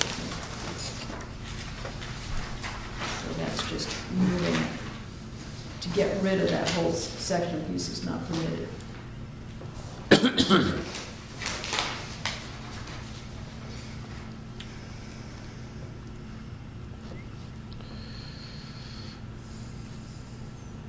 And the only one that didn't get put in there that we haven't addressed already is the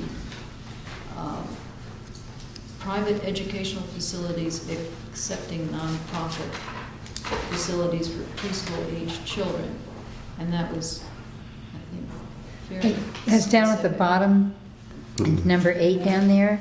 Yeah. But then I took out the part, I'm proposing that we drop the part after, after the word facilities.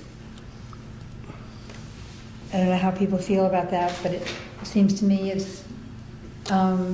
would be okay to have educational facilities for any age, I would guess. If I don't know how people feel about that. I mean, let's say, what if, for example, Black Mountain wanted to have a summer camp, you know, for teenagers or something. So Would that then are be- you going to deal with sleeping facilities? I mean, if you can say summer camp. We can lodge them. Well, it wouldn't necessarily have to be lodging, it could, you know. But I know, but if you go educational facility, a private school has the whole business. They've Right. got places to sleep, eat, Yeah, and teach. And so that, I'm thinking of a ski academy that might set up. I'm not saying it's inappropriate, but you've got to think that something like that could you come may forward, yeah. have a educational facility come in that wants all of that. Mhm. Yeah, but this is in the village district, which is very restrictive. Does that refer to like a charter school? That's what I was thinking. Well, I don't know, I mean, Diminish our school system if that happens. yeah, Because you have educational facilities, it could be anything. right.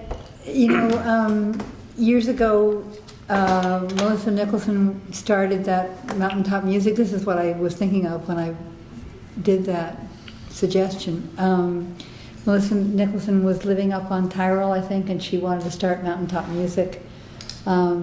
And she wasn't allowed to call it Mountaintop Music School, so they ended up calling it Mountaintop Music Center because no schools were allowed in Jackson other than the village school, you know, the grammar school. And I wonder if we want to be as restrictive as that. Wouldn't it be beneficial to allow? But that's not really an educational facility, that's just for music.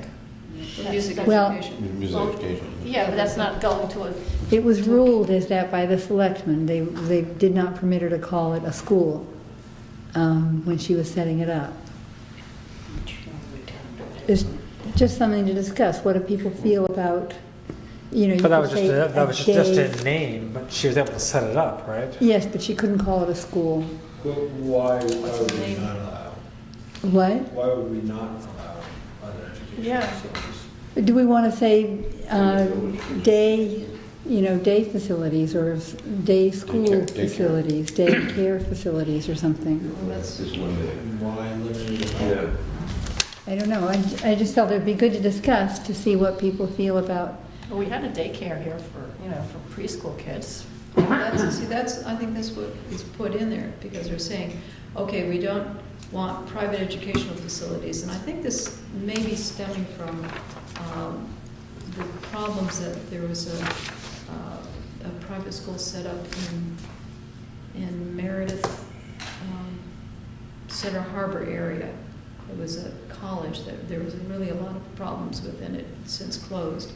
And this was back about the time that these were added.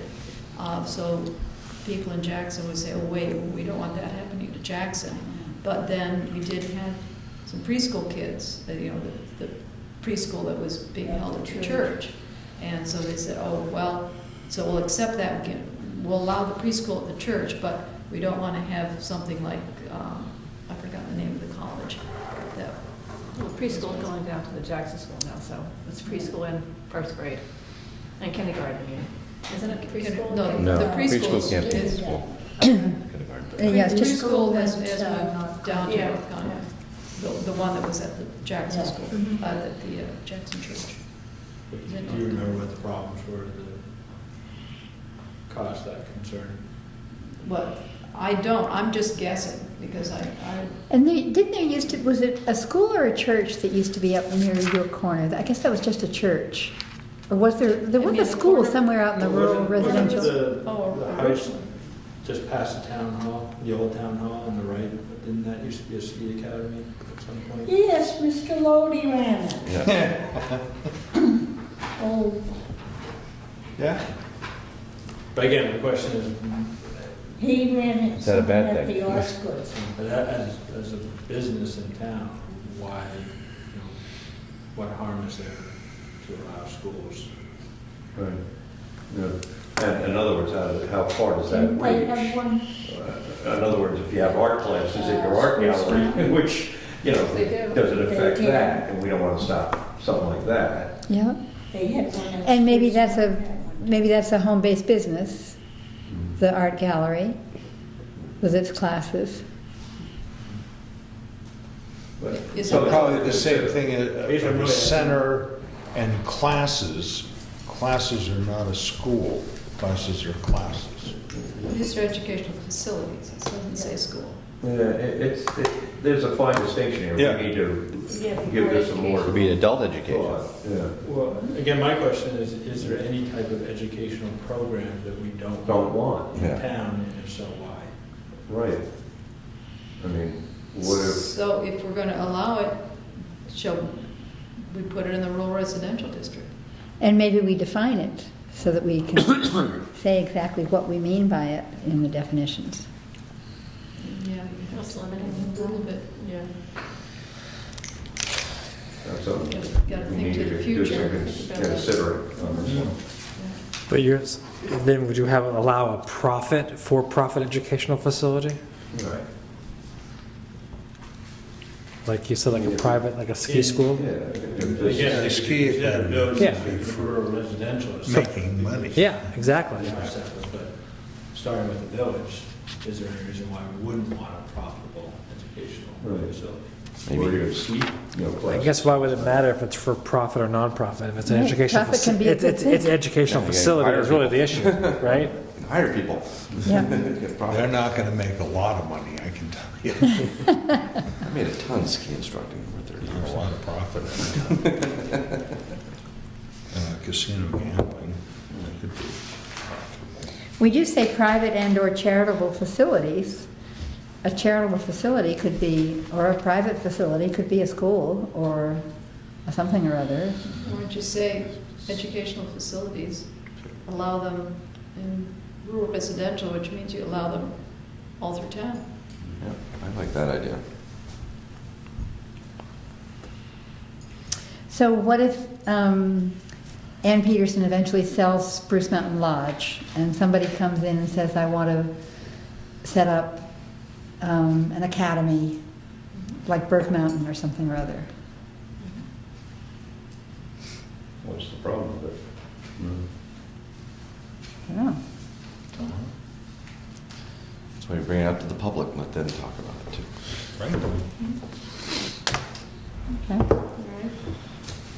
So we want to propose that as Okay. a possibility under Well, rural residential, is that what Again, we're suggesting? we're not deciding tonight. No, but We're I'm just trying to, Air it out. us to start hashing out the places that we really have to work on the words. This is a good outline, and I think there's a few places that we really want to dig in. And Oh, I had a question, sorry. On the word inventory, for businesses whose inventory for resale or lease includes, what if, I'm just splitting words here, but if it's a business that like sells cars, but they don't have them on inventory, but they just, what's to stop them from doing that? Just to have a set up shop to sell it. And they don't have them as inventory, but they're conducting this business. of selling a car.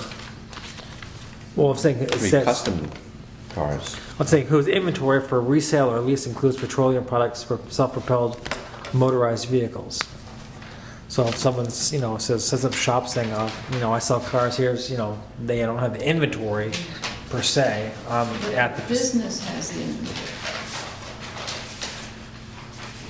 According to the words here. Right, yeah, I'm saying, Businesses if that's use- they're a third party, they're just setting up shop saying, in the corner, they have an office saying they sell cars with nothing physically there, but they just have them off-site.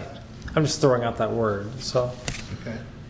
I don't know if it's worth, I think the problem is being storing the cars. That's what you're trying to avoid, I think. It's not. Inventory on. Right, they don't want. Yeah. Right, okay, that's the intent. Used is you're car saying- lot. Yeah, Right. yeah. If you want to keep your cars at Conway, that's fine, but sell them Right, at so Jackson. that's the Bring intent. over one at a time. No, that clarifies it, thank you. I think it's because it's so late. Yeah, I think you're right. So have we gotten down to the bottom of that? Yeah. So now we're on setbacks. And we talked about them. And then we're on The setbacks is just doing the same. one or more state-approved septic system designs sufficient to serve both the principal dwelling unit and the accessory apartment shall be provided before any construction.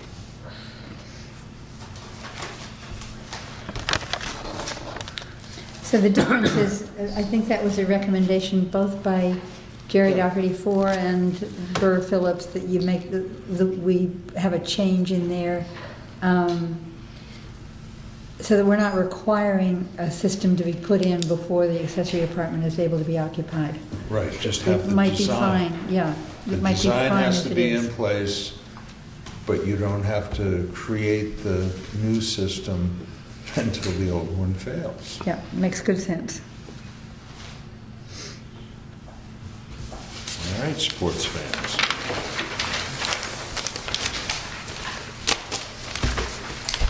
And then there are the other two from, what was the 5.2? Oh, yes.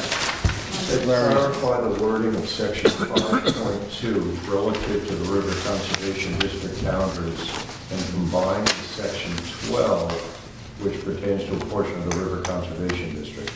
It was noted during the works that sections 5.2.1 and 5.2.3 must be read together to understand the scope of the district.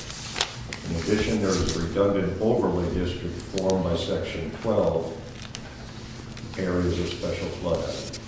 Don't ask me what that all means, All right. but that's, she Is that- found Well, this there's from- the Is that in flood her zone. Is that in her report? Yes, What page? page 14. Okay. So we can look at them at some time. And then she asked us to incorporate the site-specific soil mapping standards. Yeah. Change ours, this replaced the high-intensity soil maps. Right. So Okay. I don't even know where we can Actually, do that. what we need to do is ask Tara how the wording in our ordinance needs to be changed. Is it just a matter of referring from, instead of referring to whatever document we refer to here, just change the wording of the document? Or do we have to do a massive change? Sounds like it's a smaller change, because she said you just need to read them together, 5.2. Well, no, I'm talking about the soils. Soils. So soils thing. That probably has to be all rewritten. Minimum lot size as to, Is that something Burke can do for us? well, soil, well, I would like to know from Tara what exactly she would recommend to bring us up to I guess date. she said we just don't use the high-intensity soil maps any longer. Sarah, is that something you can follow up with on Tara? You've got great Okay. understandings of soils and so on. Yeah, if you'll give me I thought it was contact, more how to contact her. Sure. terminology kind Right, as far as, we can call the, up there. Do the selectmen still have a hold on any calls to the government center? You do the calling. Oh, Julie or Julie. You're right, Yeah. but it isn't open to the other boards. Chairman? It should be. To the chairman. of. Oh, I think it was she the said attorney Yeah. that. It's not, we pay, the town pays for that Okay. service, so, Yeah. as long as you don't, ask silly questions, I assume it wouldn't be. Well, there was a time when three Lawyers usually do different things, yeah. entities were Doesn't cost calling us any money, though. about the same Yeah, that's true, question. that's true. It was I just, think it was just, The LDC a couple of times. hmm? Yes. It's good to ask the LDC. a couple of Yeah. times. Yes, if you call them 7 times, you get 7 different answers. That's right. That's the truth. But they're pretty good about that. okay. We don't flood them with too much information. I think we should order up 10 of the new land use books. That will cover everybody and I think give us an extra one. Yeah, I think we're missing 2 alternates, right? Okay. Who was the second one? Mike Mallett Oh, and, And one open position, right? Do we I have think one there's one open open position, I think? We're allowed to have 5 alternates. 1, 2, 3. Yeah, so we, Actually, Get 11. 595. you want to get 11? $5. well, that would cover Oh. all our possible alternates, Okay. if one just happened to walk in on us. Yeah. Didn't you say they were only 595 this year? Yes. Yeah, that's. Oh, that's Yeah. all? Gee. There are 7 members and 5 alternates if we're full. Then get 12. Should we get 12? Well, just- Get a dozen. Yeah. Cheaper by the Cheaper by dozen. the dozen. All right. Is there any other business at this time? Well, then, somebody, I move to adjourn. it was seconded around the table. I'm opposed, I want to stay here another hour. All right. Sitting here. I know I can't. I'll give it all my friends, too.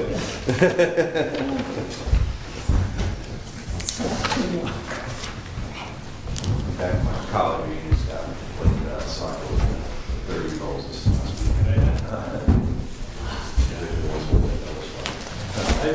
Years now, years ago.